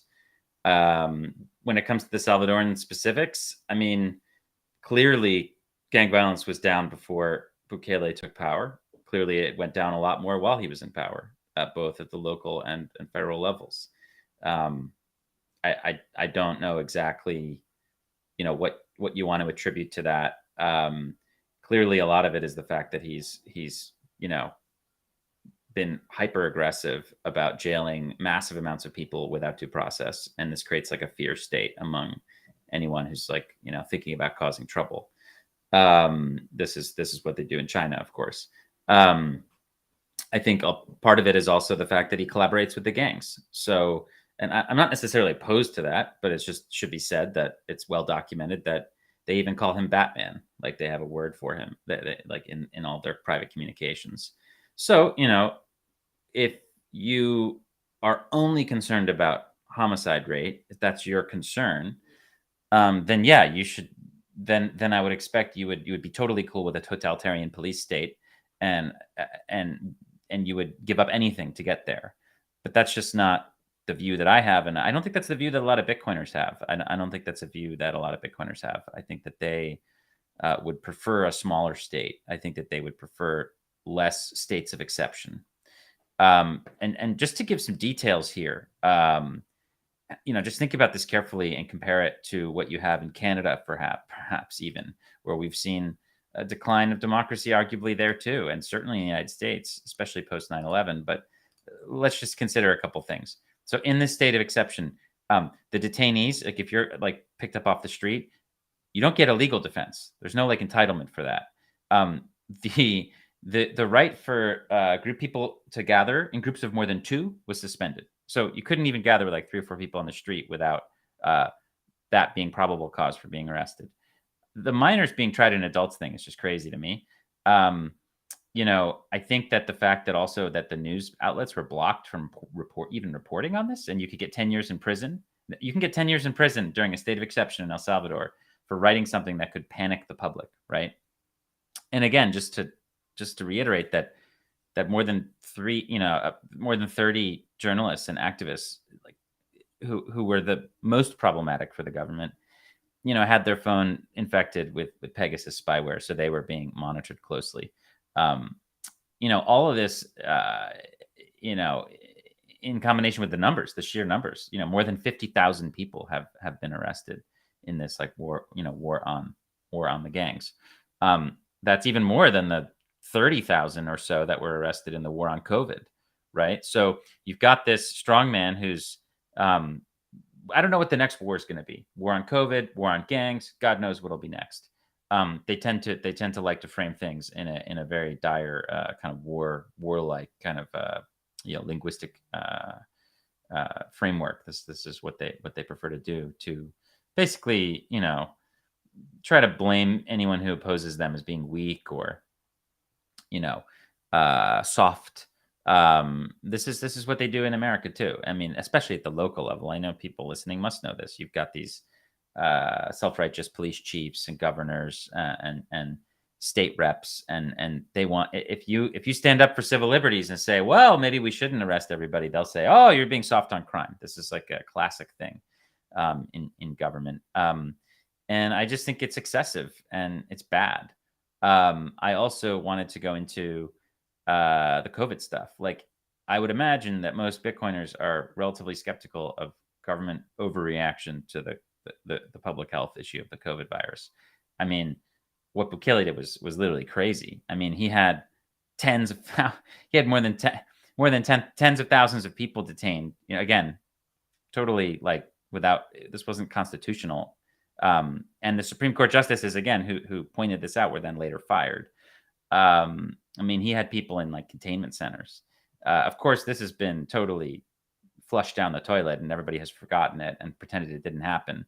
But it was 2.5 years ago. It wasn't that long ago. Same guy. He hasn't changed at all. I also wanted to talk briefly about the Chivo wallet. So again, like there was a path for Bukele to do this. Alex, hang on. Go ahead. We will get to the Chivo wallet. I want to unpack the COVID of it. Yeah, first. Go ahead. So Jaime, Alex has brought up COVID, and we have since seen certain countries that took, and even certain states that took a very aggressive stance on COVID. We've seen others that took a less aggressive stance. Understanding and seeing, I think, on the other side, hindsight being 2020 and what COVID is now versus what it was then. I'm curious if you felt at the time that these decisions were being made by Bukele, if they were justified, as well as looking back, if this was an appropriate response to what was deemed at the time a global pandemic? Yeah, so, give me a leader of a country in the world at that time who didn't take some sort of measurement that today, looking back, looks a little bit like an overreaction, right? And so,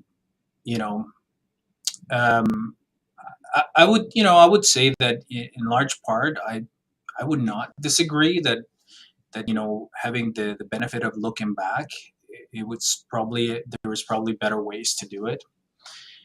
What happens is that you have to judge the country by the ability it has to protect its citizens. And again,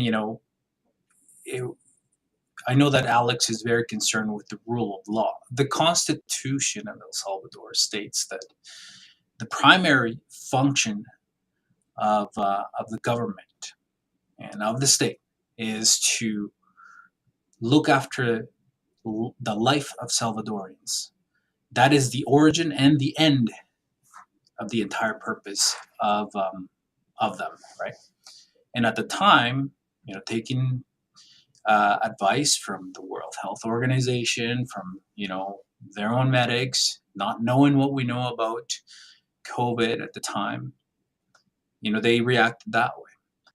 And primarily because El Salvador does not have the health infrastructure like Sweden. Sweden, for example, if you look at it, at the time they were being super criticized about it.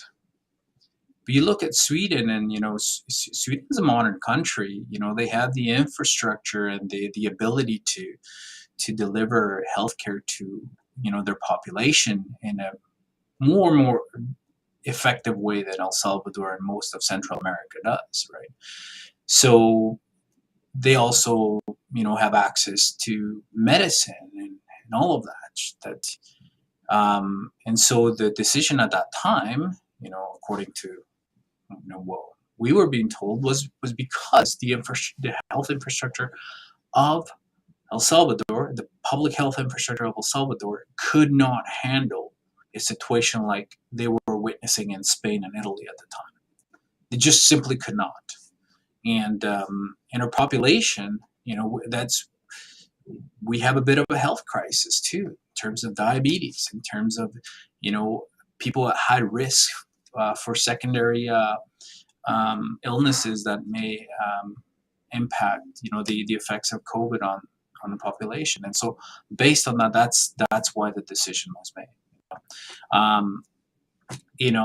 Do I agree with it now? I think there could have been better ways to handle it, but let's not put El Salvador in a corner and judge them alone. Let's look at what everybody else did at the time, including the certain states in the U.S. and Canada and Europe, right? So I don't know if Alex, if you're familiar with Maslow's hierarchy of needs, right? In Maslow's hierarchy of needs, at the bottom of the pyramid are your physiological needs, your then followed by safety, love and belonging, then self-esteem, and then at the top is self-actualization. I feel when it comes to El Salvador, everybody's judging El Salvador by self-actualization when they're just starting to get their physiological and safety needs in order. So,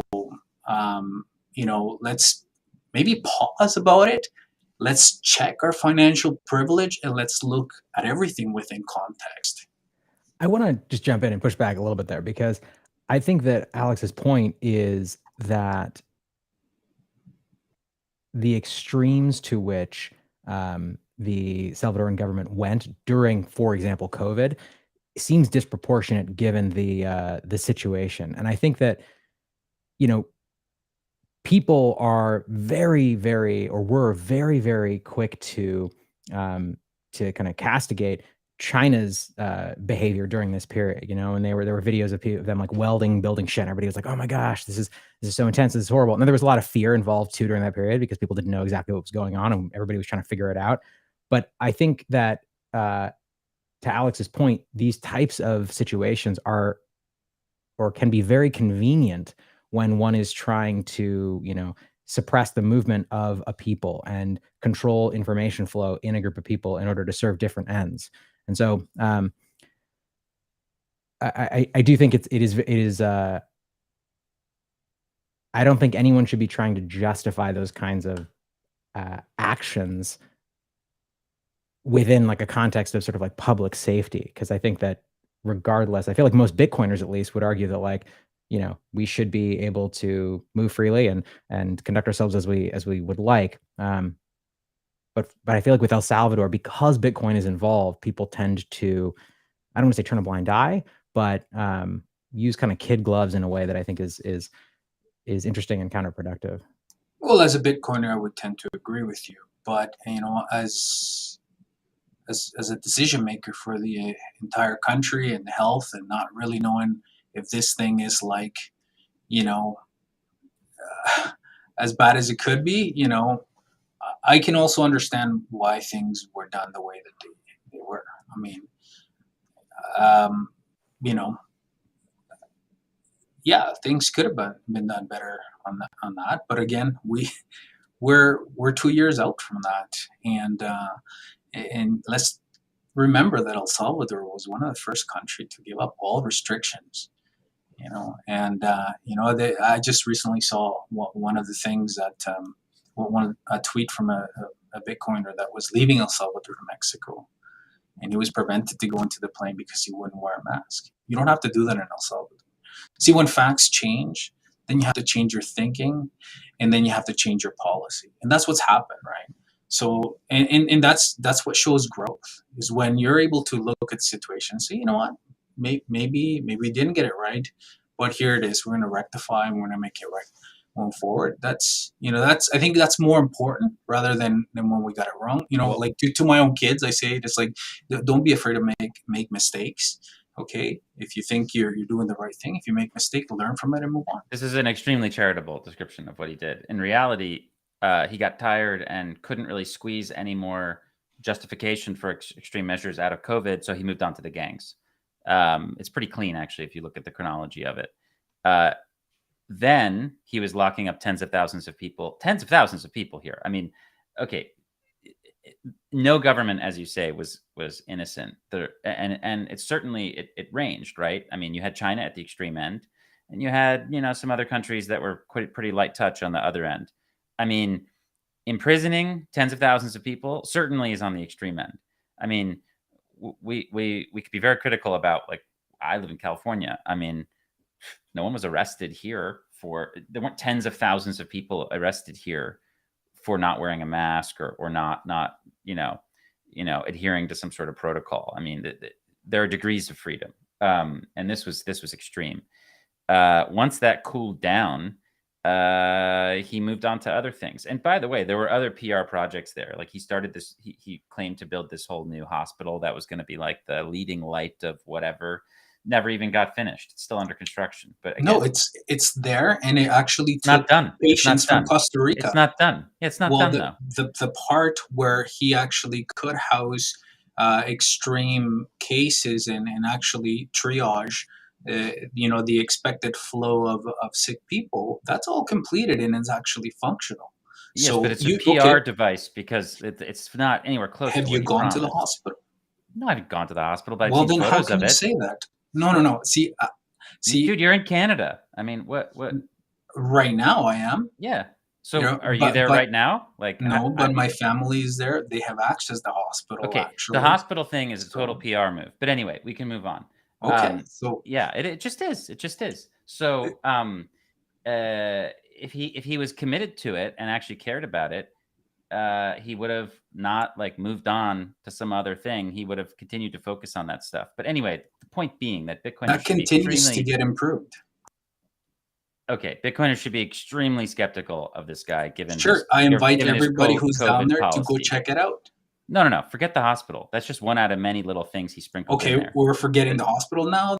Yes, Okay. we're forgetting the main thing that we're not going to forget is the tens of thousands of people that were arrested without due process. That's the main thing that I've been talking about. Right. What I was And trying we're to say is, judging El Salvador alone when every other country did that. I mean, no, okay, California. sure. No. Californian government did not lock up tens of thousands of people without due process. El Salvador didn't lock up people. Yes, they did. First of all, Yes, they In did. jail? Wait. That is undeniable. In There were jail? people that were jailed. Yes. There's more than 30,000 people in whatever you. I mean, if you want to sit here and say that's a detention center, but that's a jail, like let's just say There's a difference. There's a difference. Okay, And well, they were the treatment that you get in detained. jail is very different than the treatment that you get in quarantine. Look, I mean, we're probably on the same page with a lot Good. of COVID Okay, stuff. well, we can move on. The point But- is you're right. Okay. That chapter's over. Now he's moved on to the gangs. So now it's tens of thousands of people being arrested without due process. Again, minors being treated as adults. The media being forbidden from reporting on the topic. And this is the next thing. So what's the next thing going to be? I will say, just I don't know. that in particular is extremely concerning to me. There's a lot that's concerning here, but whenever the media is prevented from reporting on a topic, that is a huge red flag in my mind, and I can't think of any rational way to justify that as a reasonable action. Again, I went through the things that I would credit this government for doing, and I just don't see why these actions are necessary. Like, if you want to pursue a new economic model, if you want to promote Bitcoin in the country, I mean, this has nothing to do with locking up all these people. And in fact, I think what's kind of noticeable and obvious that I realized a while ago is that he uses these like announcements to sort of, or he uses PR and announcements to kind of like distract from like what's happening. He started doing this during COVID. So he used COVID to like basically justify all these actions he had. And then later he right after he sacked the attorney general and cleaned out the Supreme Court, he had the announcement in Miami, which I was there for. And by the way, it was awesome. It was great. But I didn't realize what had happened. I was like kind of fooled. Like I didn't realize what was happening in El Salvador. I was ignorant of what was happening on the ground. I just thought this was cool because I was like a Bitcoiner, right? I didn't actually do my homework on that one. Later, at the end of last year, this whole Bitcoin City announcement, which obviously is a huge joke. There's not going to be a Bitcoin City in the way he just like laid out. I mean, it's obviously a distraction. Was right after they proposed a new foreign agent law, again, which I described. If you are a journalistic outfit or a human rights outfit in El Salvador now, and this law passes as designed by the government, and you receive any money at all or any indirect support from, like, let's say my organization or any organization, okay, then you have to give 40% of those funds to the government, 40% tax. And it's like he basically gives license to the banking sector to freeze your stuff. So, I mean, he's consistent. And then, of course, the Bitcoin law, when it passed, then when it was implemented in September, it was right after he basically got the Supreme Court to say he could rule forever or whatever. So every time there's like a major kind of erosion of the state and his checks, and he dismantles checks on his power, he finds some way to distract the public from it. He's a very, very, very, very savvy politician. He's very, very good at what he does. That's why he's extremely popular. Alex, can you point out exactly how the law states that? The proposed law states that it forbids people to report on gangs? Okay, so we're going back to a different thing? Yeah. No, well, the first thing that you started to talk about, like the thing is that it's difficult to answer all your points when you squeeze in 10. Well, that's because there's so many blatant violations of civil liberties in El Salvador. I mean, we only have an hour, dude. We could be here for a week. I know, but let's just for argument's sake. 10 years in prison for journalists. I'm reading it. 10 years in prison for journalists that could panic the public. You want to challenge that? No, that's not what it says. Dude. Wait, okay. That's not what it says. Okay, then go ahead. You read it in Spanish and then give a translation. Here's the intent of the law, okay?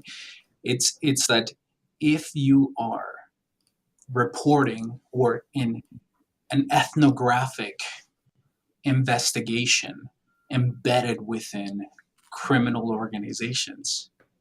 It is your duty to report if there is going to be people's lives at stake. Otherwise, you become an accomplice to the crime. It's just bringing clarification to that, because there was instances where so-called journalists were embedded with some of these criminal organizations. They knew some of the things that they were going to do. They wrote about them and failed to report that to the organizations. There's an ethical principle behind journalism. And I think that if the state doesn't get to decide that. No, Not at but all. when journalists don't actually live up to those principles, then I think maybe some states will decide to do that. I'm not saying Okay, it's, well, I it's think the right, audience but can determine whether or not the government should Sure, be writing yeah. the laws for whether or not, how journalists should report. But well, it's more or less about whether you can be accomplice to a crime. So wait, I mean, wait. the government is literally I- working with the gangs. I mean, I don't. So wait, I I'm don't sorry, know. guys. Can you I'm gonna jump in provide here. actual evidence that that's happening? Tons. Wait, wait, All wait, kinds of guys. I'm gonna transcripts jump of Who in is phone your calls. source? What's your source? I've lost the thread personally. Yeah.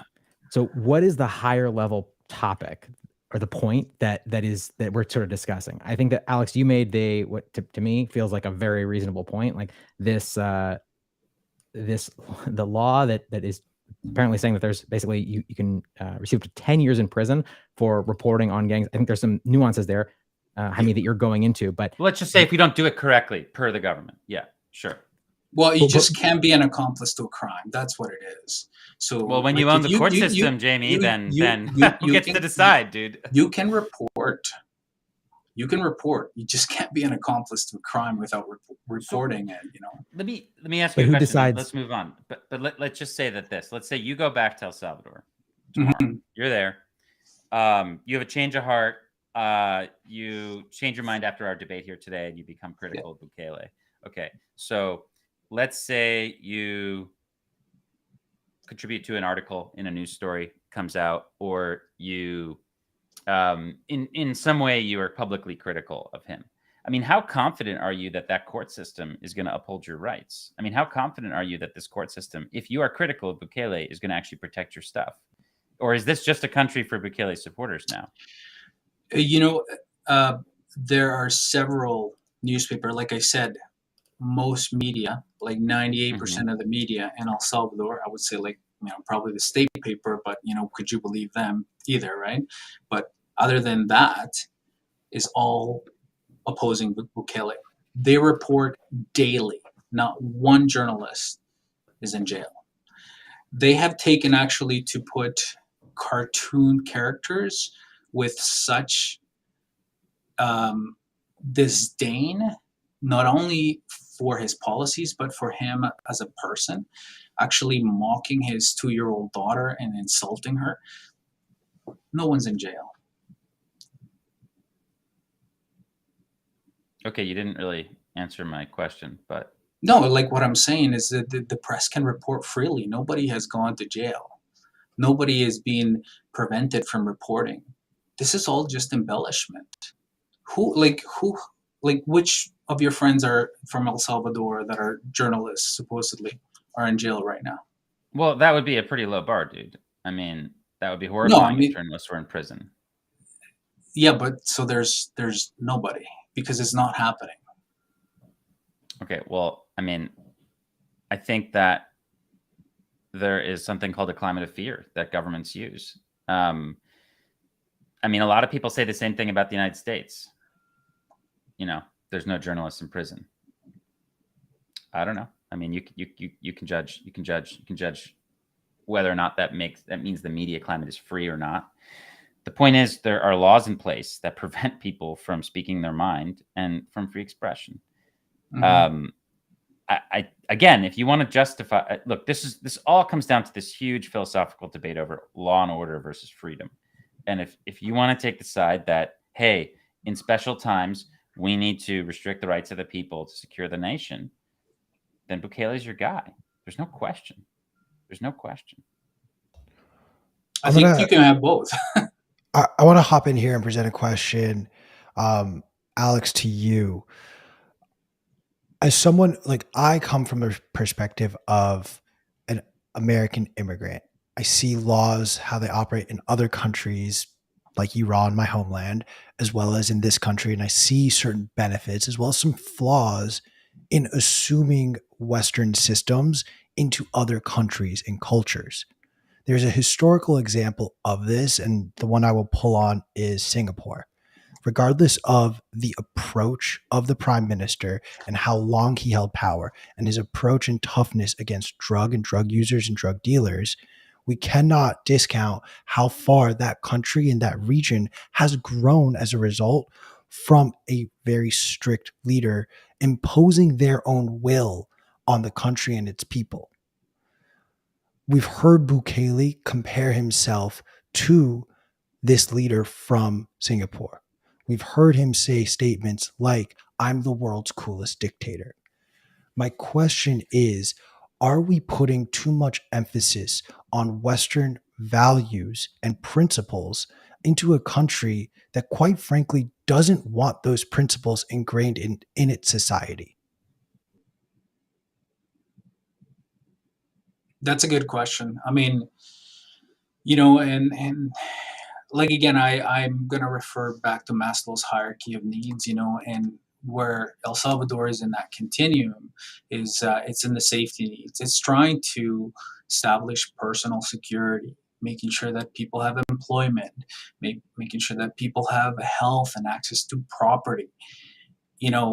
Yet a lot of liberal Democrats, in terms of philosophy speaking, not ideologically speaking, are judging El Salvador to be at that self-actualization.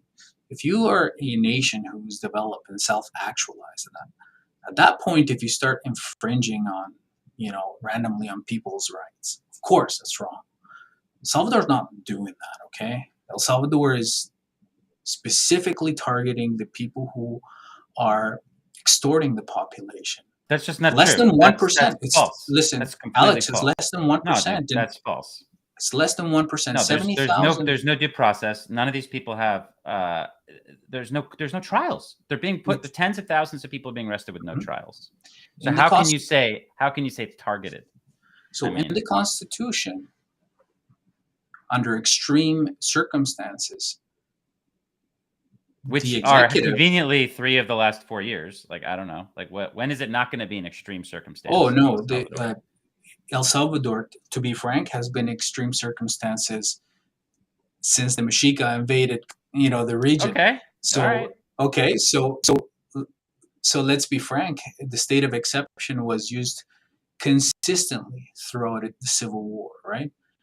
In fact, it's only recently that hasn't been used, and it's been invoked specifically to deal with, the insecurity issue. And so when we think about that, the Constitution, because, you said the rule of law, the Constitution permits that as a tool. And the president asks for it from the Assembly. The Assembly then has to get an absolute majority. That means 3/4 of a part of the Assembly in order to get that. If it doesn't meet that bar, he doesn't get that state of exception. So that is the due process, and that is what's happened. Okay, and it's undisputable that Assembly was duly elected with international observers vetting it and qualifying as fair and free.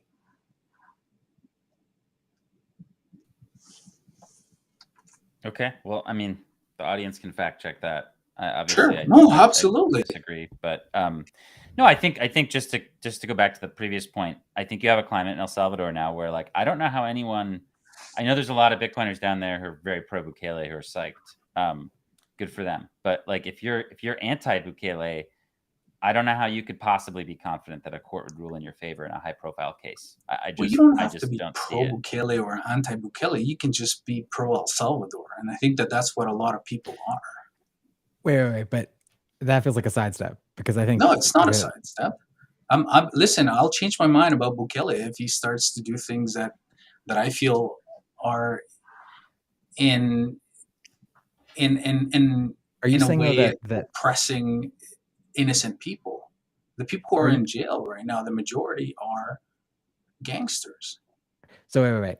Alex just made a statement. He said that he would not, or he don't. I'm gonna butcher this, but he said something to the effect of,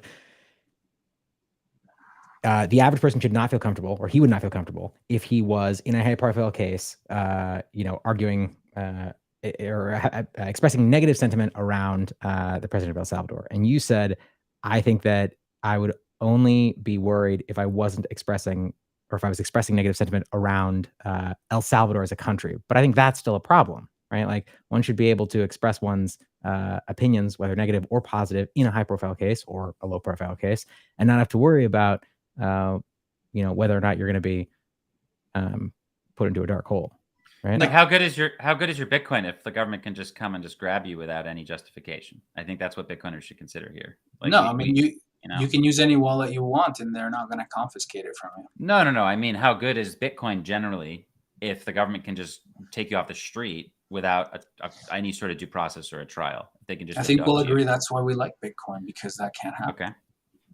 Well, but that is happening right now in El Salvador. No, it's not. People can have their Bitcoin in a. No, all right. wallet.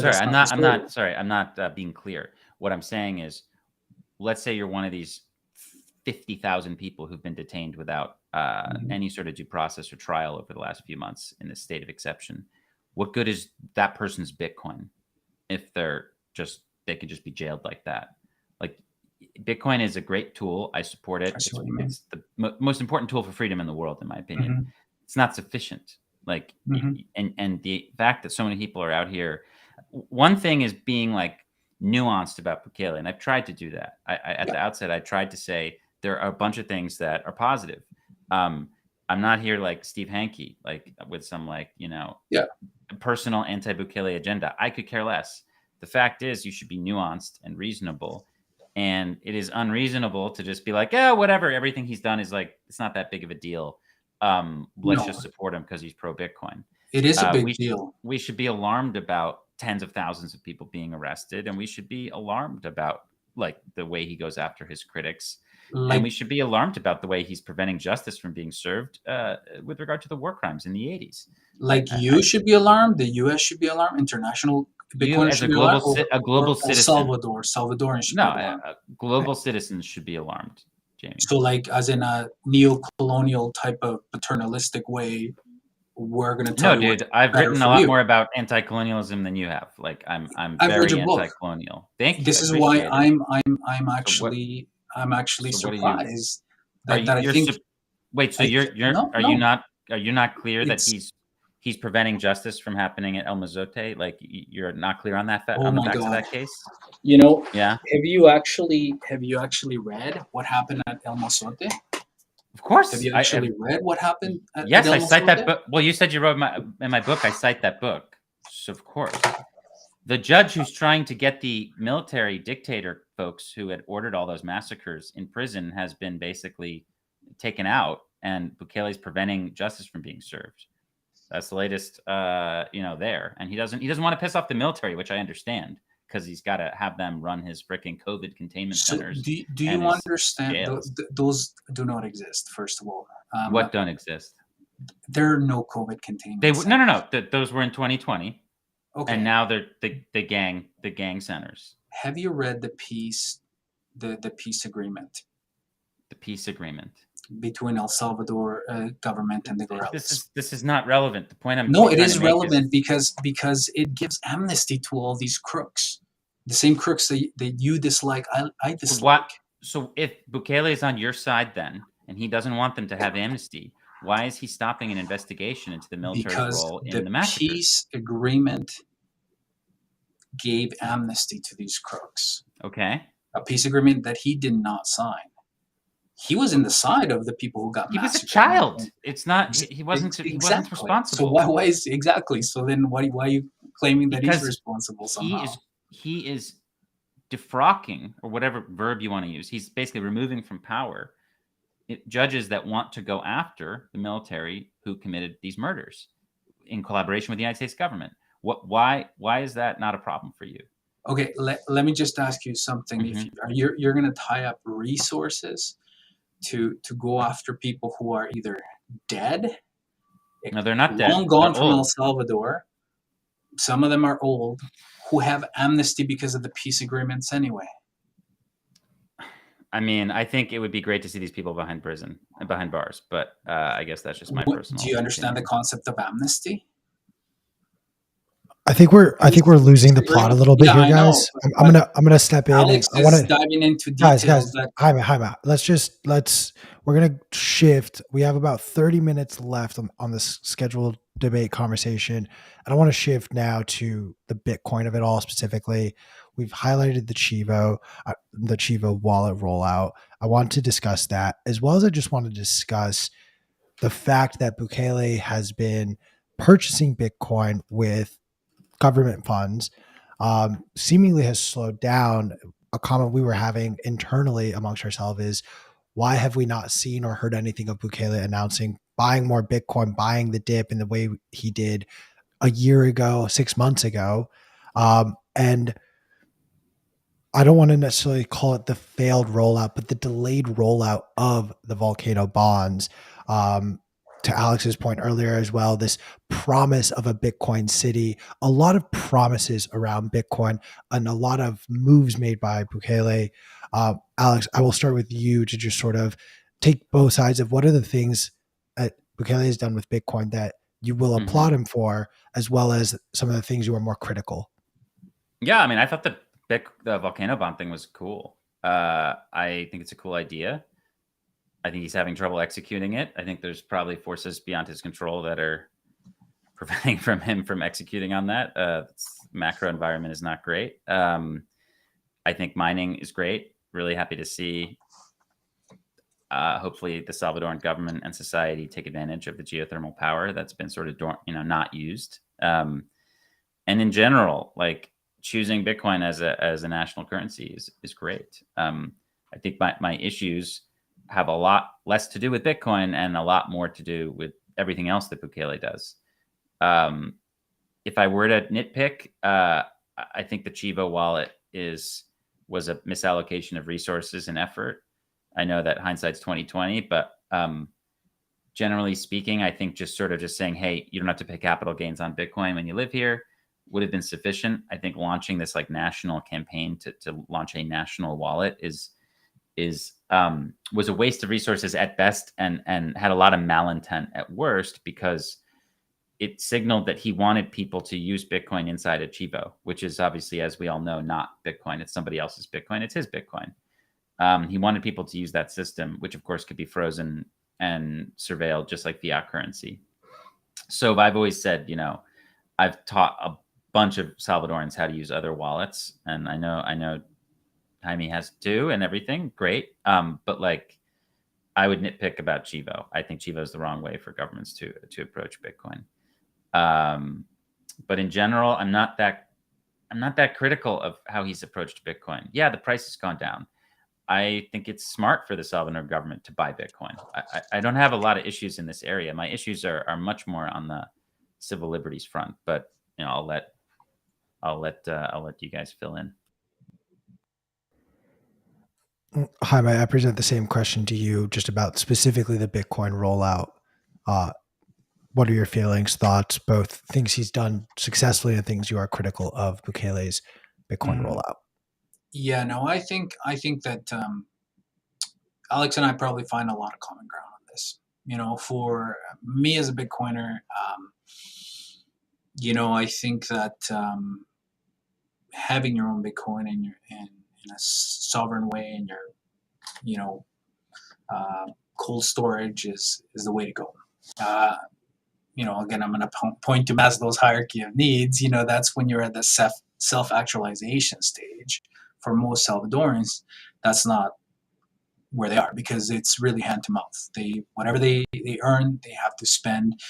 El Salvador is a high propensity to spend kind of country. In Bitcoin parlance, it's a high time preference country for sure. But we have to have a low time preference in kind of seeing the benefits of the country adopting it. I'm not a huge fan of Chivo for sure, but as the law was designed, Chivo was a necessity, because the government had to provide the means for every citizen in the country to accept payment in Bitcoin and automatically get it converted into USD. And again, that's because I think that in some ways, the government realized that a lot of people will not be comfortable holding Bitcoin, so that auto conversion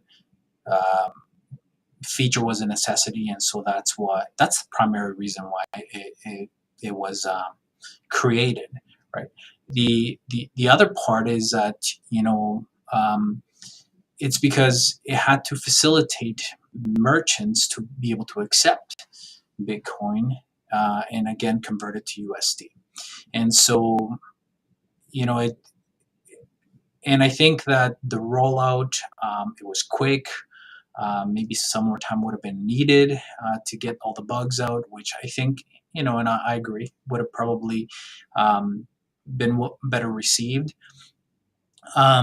But I think I think about, two terminologies in IT, waterfall and agile, right? I think this was an agile project where they rolled it out. They knew there was going to be bugs, and then they would iterate based on user input as they went along. And I think that since I've written a couple of articles documenting that it has gotten better, and but I think that because of the missteps in the rollout, people are a little bit disenchanted. One of the things that I like about the law, though, is that it provides the ability for the private sector to provide these services of auto conversion. And I think Bitcoin Beach Wallet has done a really good job, and in a beta that they have, I've been lucky enough to test it, and it's amazing. They use a synthetic dollar, which takes that volatility out. And so, but that's one of the main reasons. The other main reason why, and I would say, I would disagree with Alex on this point, where it's like misallocation of money or poorly spent money. It's like, El Salvador spends money in buying dollars from the Federal Reserves. It has to service that. It has to, maintain that, right? So, at some point, if it was going to make Bitcoin legal tender in the country, it had to make a similar investment, right? And I think that there's going to be some people who are always going to disagree, and they're always going to think that that was a misallocation of money. But at the same time, that's they actually have to have a fund, an escrow that actually provides that convertibility that's mandated through the Bitcoin law. Final discussion I want to have with the two of you, where I think we've fully established that what we all agree on is Bukele and El Salvador's attempt to adopt Bitcoin is the right step. Some of his other actions are, I think, where we're all four of us are in disagreement. And we're just going to go around the full circle because P and I have also somehow interjected and shared our opinions on this matter as well. There's no right or wrong answer, but I would like everyone to share how or why they are justifying or condemning what Bukele has done outside of Bitcoin and how that could have an impact, either positive or negative, on the greater adoption of Bitcoin. Because I threw a lot of words and probably made that question and statement a lot more complicated than it should. I myself feel as though while Bukele has taken some aggressive actions in this manner, while he has done things that by the standards of the United States law, we would condemn, and he would be viewed as close to, I would say, almost a gang leader, in which he condemns himself. I, however, do not feel as though these laws should be replicated and should be held accountable in every jurisdiction. I do think overall his steps towards Bitcoin are the right steps. I do question whether or not he actually understands Bitcoin and sees the grand potential of what Bitcoin can do. I've always been long skeptical of politicians, and he still falls into the camp of people that I quite frankly just think is saying Bitcoin for the sake of garnering more eyeballs and attention for himself and his country. He has done so quite successfully, if I may add. As we have pointed out, the tourism in El Salvador has spiked over the last 2 years, due in large part to Bitcoiners themselves making this almost pilgrimage down south, south of where I live, at least. My one caveat with this will always be, he may be a hero today in the eyes of some and a villain in the eyes of others, but it's on history to look back and judge this. Ultimately, I think we will just have to wait and allow a few more things to play out. My fear, quite honestly, is countries like Russia, countries like Iran, leaders like President Bukele, or even North Korea, those types of political leaders, as viewed as by Western countries, G7 countries today, if those are the countries that first adopt Bitcoin, the rest of the world will be much slower at adopting Bitcoin. But ultimately, everyone, I do believe, will get there. I do think this is a speed bump, if you will, in the global adoption of Bitcoin. Jaime, I present it to you next, Alex, and then P, you will be the last one to share your opinion. So don't fuck it up, P. Sure thing. I mean, okay, so as a Salvadoran, I do have my perspective, and I do believe that Bitcoin's the right way to go. I have to keep presenting this to Bitcoiners all over the world, is that Bitcoin was not originally designed for Salvadorans. Even with the Bitcoin law, the very first part of it is to attract investment into the country. A country that exports very little, that has very little value add. We have beautiful people, beautiful country for tourism that we want to share with the world, and it's a way to invite everybody in and kickstart the economy.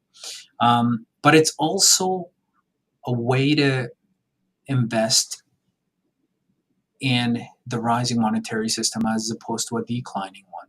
El Salvador has been a dollarized country for several years now, and at a time when the dollar is in decline, it makes sense to make this just purely as a game theory move. And I think that this is where I would disagree with you a little bit, Q, where I believe Bukele understands more than he lets on. He understands the game theory. He was tweeting about adopting Bitcoin back in 2017 when he was being blocked by the people that Alex actually empathizes with now from running for the presidency. And so, I think that what we have to understand also is that there is a process. There's a process by which, as more people come into the country, introduce Bitcoin, people will begin to accept it beyond El Sonte, And I would suggest this to Bitcoiners and people in general that are going there. Yeah, go and visit Chimbera. He's awesome. And Mike and everybody, the whole crew down there. But take some time to go to other places around the country, to the mountains, to Chalatenango, to Lake Coatepeque, and try to orange pill people there, because as people see that, the currency that you want to use is Bitcoin, they will begin to become more open and accepting it. And they will see, right now we're in a bear market, nobody wants it, but they will see that as we transition, that some of the tips that you gave them, or some of the things that you bought from them, will continue to rise in value, right? And so I do have my beliefs and my biases around the country. I think that one of the things that I would highlight is that, and I would never wish upon none of you or Alex, is to know the fear of what it was like during the height of gang extortion to get off the bus and walk 2 blocks from the bus stop to your house at 9 p.m. at night, because you didn't know if you were going to make it alive. That is a paralyzing feeling, and to experience it every day, the amount of cortisol that gets injected into your veins, not knowing if you're going to see your daughter, your sister, your mom and dad. I don't wish that upon anybody. And that feeling is gone right now for most people.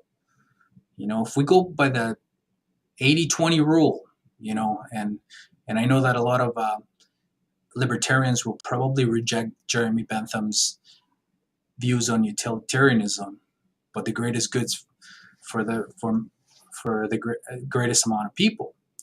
That probably doesn't jive well. But to get to that libertarian view, you have to sort of go through these steps where you have to do what's best for most of the population, at the risk of putting some of these folks that are really bad in jail. Now, there's still habeas corpus right now. It's just, instead of 72 hours, it's 15 days, and so some of the assertions that Alex makes that people are jailed indefinitely are wrong, but I would say that, as Salvadorians, and they approve 90%, not on Bukele, but on the measures that have been enacted to clean up and to offer them safety. But otherwise, I think that, I think Bitcoin's the way, and we'll see where it ends up. Let's judge in 20, not 20 years, maybe 20 months. How about that? Let's judge in 20 months and see where they're at. Thank you, Jaime. Alex. Yeah, I mean, look, no one here is arguing that Bitcoin's not the way. Obviously, Bitcoin's the way. I just think that we're going to go through a period of pretty intense global adoption of Bitcoin over the coming decade. In my view, all governments and corporations are eventually going to integrate or adopt it in some way. It doesn't mean we have to support those governments. A lot of them are going to do it begrudgingly. A lot of them are going to do it, in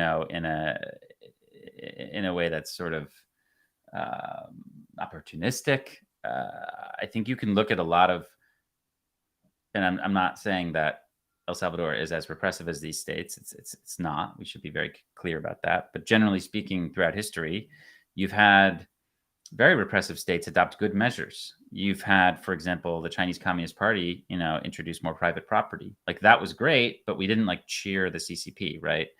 The Cuban government introduced internet to the island 2017. That's very, very good. It doesn't mean I'm going to go cheer for the Cuban government. The Saudi Arabian government introduced the right for women to drive. Very good. Doesn't mean I'm going to go cheer for them. I think we can observe what's happening in El Salvador and visit, and you should visit. El Zonte is an incredible place, without needing to cheer for the government. I just don't understand. You have this all these Bitcoiners who are cheering for the government. To me, makes very little sense.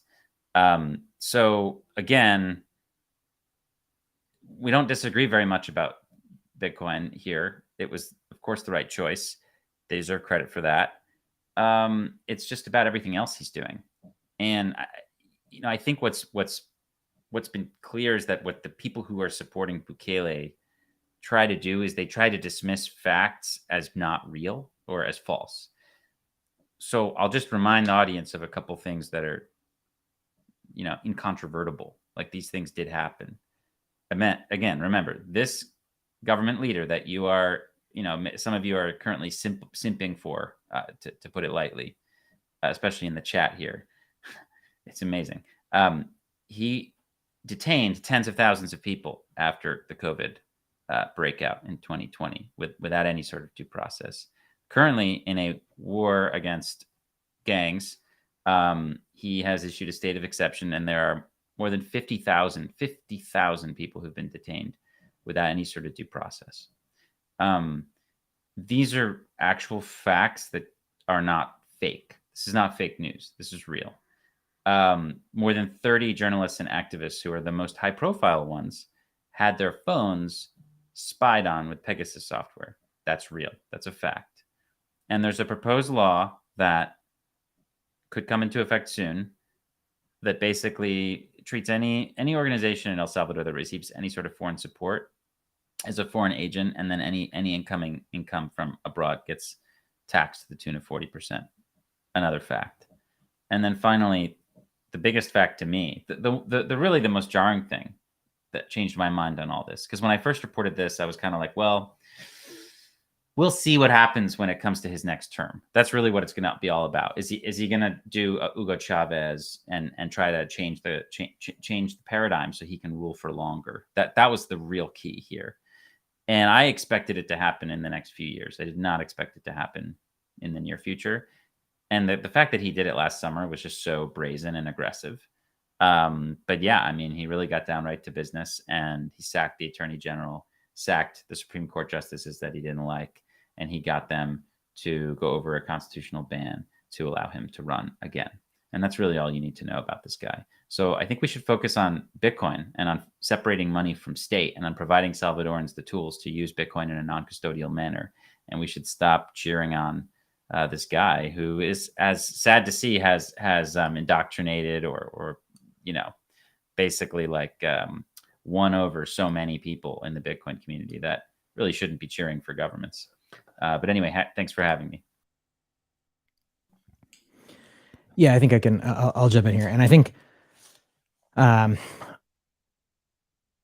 a huge fan of El Salvador. I'm a huge fan of everything that, that is going on there in terms of the adoption of Bitcoin. But I will say I am surprised at how willing Bitcoiners are in general to put people on pedestals. And I think that I definitely don't have as negative of a view as I think Alex does, but I think that we need to be able to have these conversations critically about the policies and the actions that anyone is taking, right? The same things that we castigate the United States government for doing. I feel like somehow when there is a person involved who is very pro Bitcoin and positive for Bitcoin, the larger Bitcoin community has a tendency to kind of give them a pass, especially when it's complicated with the fact that there are large governmental or sort of extra governmental organizations like the WEF, like the IMF, actively attempting to sabotage those governments' efforts. So it does become a very complicated issue. But I think we really need to hold ourselves as Bitcoiners and as a Bitcoin community accountable for being able to critically evaluate all aspects of every situation and really be able to have these kinds of critical discussions without it being about like, are you pro Bitcoin or anti Bitcoin? Because it's not about that. It's about being able to view the world as it really is and be realistic and have these meaningful conversations, because it's the only way that we can learn as Bitcoiners. Is the only way that we can is by engaging in these sometimes heated conversations. That is my thought. Thank you. Yeah, I want to echo what P said. Just the last part. Nothing else P ever says is valid, anyways. But like the beautiful thing about Bitcoin as we continue to adopt and grow is there are going to be a multitude of ideas and perspectives that come into place. And if we are not willing to have difficult conversations and disagree on certain facts, we're not going to grow. We will just stagnate, and Bitcoin will, in my opinion, it will fail if we don't accept the fact that if we do have global adoption of what's the global population now, 8 billion people. I lose track every day, honestly, but that's 8 billion different ideas. And I think we're naive to think that everyone is going to believe in Bitcoin the same way that we individually believe in it. And so I appreciate both of you sharing your time and perspective today, because these conversations are important. We don't have to leave agreeing on things. We can leave disagreeing. And frankly, I think we're about to leave this conversation disagreeing on a lot more things than we walked in here agreeing on. But I do think it is important because we need to have these conversations. I think the reason why I was inspired to reach out to each of you to ask you to join and have this conversation is because I myself, in hearing the story that I shared of Singapore, it rang so true to what I'm seeing in El Salvador. But of course, there are so many more details in the story of Singapore's growth, as well as what we're bearing witness to in El Salvador, that don't get reported on fairly or justly, and maybe get over exaggerated, or just misinformation is shared as a result and byproduct. What the truth is of what's going on in El Salvador, I doubt any of the four of us know the whole entire truth, but maybe we could come up with some pieces of it, and from that can make judgments on our own. If this conversation was a conversation you enjoyed, or even just felt strongly in disagreement with anything myself, Jaime, Alex, or P has ever said, I urge you to take that feeling and go down a rabbit hole, learn more. DM me. I don't care. My DMs get blown up with so many scammers. I could use a DM or two from a real person. Tell me what you find that maybe I would be surprised I would disagree with or not. Because that is the point of this. That's how we are going to hold this next iteration of politicians accountable, is by having these hard conversations and then calling to question their actions. Jaime, I give you and then Alex final word each. And again, I really do thank you both for your time and your perspective in this discussion today. Yeah, I just, one of the things that we didn't really actually get to dive deeply into is like how everything has been done by the rule of law, by a democratically elected president and a democratically elected assembly. I think that I actually was hoping to get into that and spent some time last night talking to one of the authors of the Salvadoran Constitution, which he has actually said that that re-election is possible, that the judges were replaced according to the rule of law and according to in the spirit of the Constitution, and no rules were violated. Of course, and the funny thing is that this was done with their set of rules, and I think that that's what stinks for a lot of them more. But we'll leave that for another time, because I would love to really dive into that. But what I really want to say is thanks, Alex. I think we probably have a lot more in common than we do, and in contrast. I myself left El Salvador because my human rights and my father's human rights, he paid a dear price, were violated. So human rights are extremely important to me. And so, but I understand the complexity of the world, and I understand that the dire situation that most Salvadorans found themselves because of the gangs. So I want to thank you for having this conversation as well, and thank P&Q for facilitating that.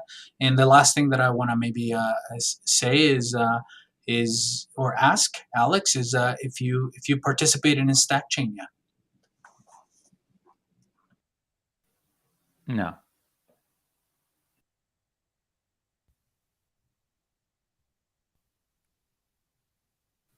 Maybe I'm the assuming- others want to answer. As far as participation in Stack Chain, I have not. Nor, No, it's, nor do you know will Stack Chain I. is, Alex? I haven't had the pleasure. Sorry. No, it's a random meme that people are trying to encouraging people to stack sats even in the bear market. That's basically what it is. Oh, well then, sure. Yeah. That's a good idea. Cool. Yeah. Well, thanks guys. This has been a good conversation. I like what P said a lot. Again, I think we need to think adversarially, and I'm surprised to see Bitcoiners put so many people on pedestals. I think we should try and help Bitcoin adoption in El Salvador as much as we can. And just be skeptical of what you hear out there. The dominant narrative in Bitcoin land is that Bukele is this sort of like awesome, cool, hip hero guy. It's a lot more complicated than that. And at the end of the day, Bitcoin is very important, but it's obviously only one aspect of life, and it takes a lot of time to work. I mean, we're going through a very volatile process, obviously, where Bitcoin has lost a lot of value in the last year. This thing's going to take decades to really start to change the world. And it's begun its journey, but it's going to be a long, long time. And in the meantime, people have to deal with the reality of today. And I'm just not convinced the way that Bukele is running his policy is the best way to go about doing things. But I think what Jaime has said is a fair argument. It's a fair position to hold, that we need to prioritize sort of law and order over freedom. I just disagree. So I guess we'll see where that goes. But yeah, I would encourage everyone to continue to support Salvadorans, support Bitcoin adoption there, and continue to stack. And we'll see you around. Thank you both. Thank you to our audience on all platforms for tuning in.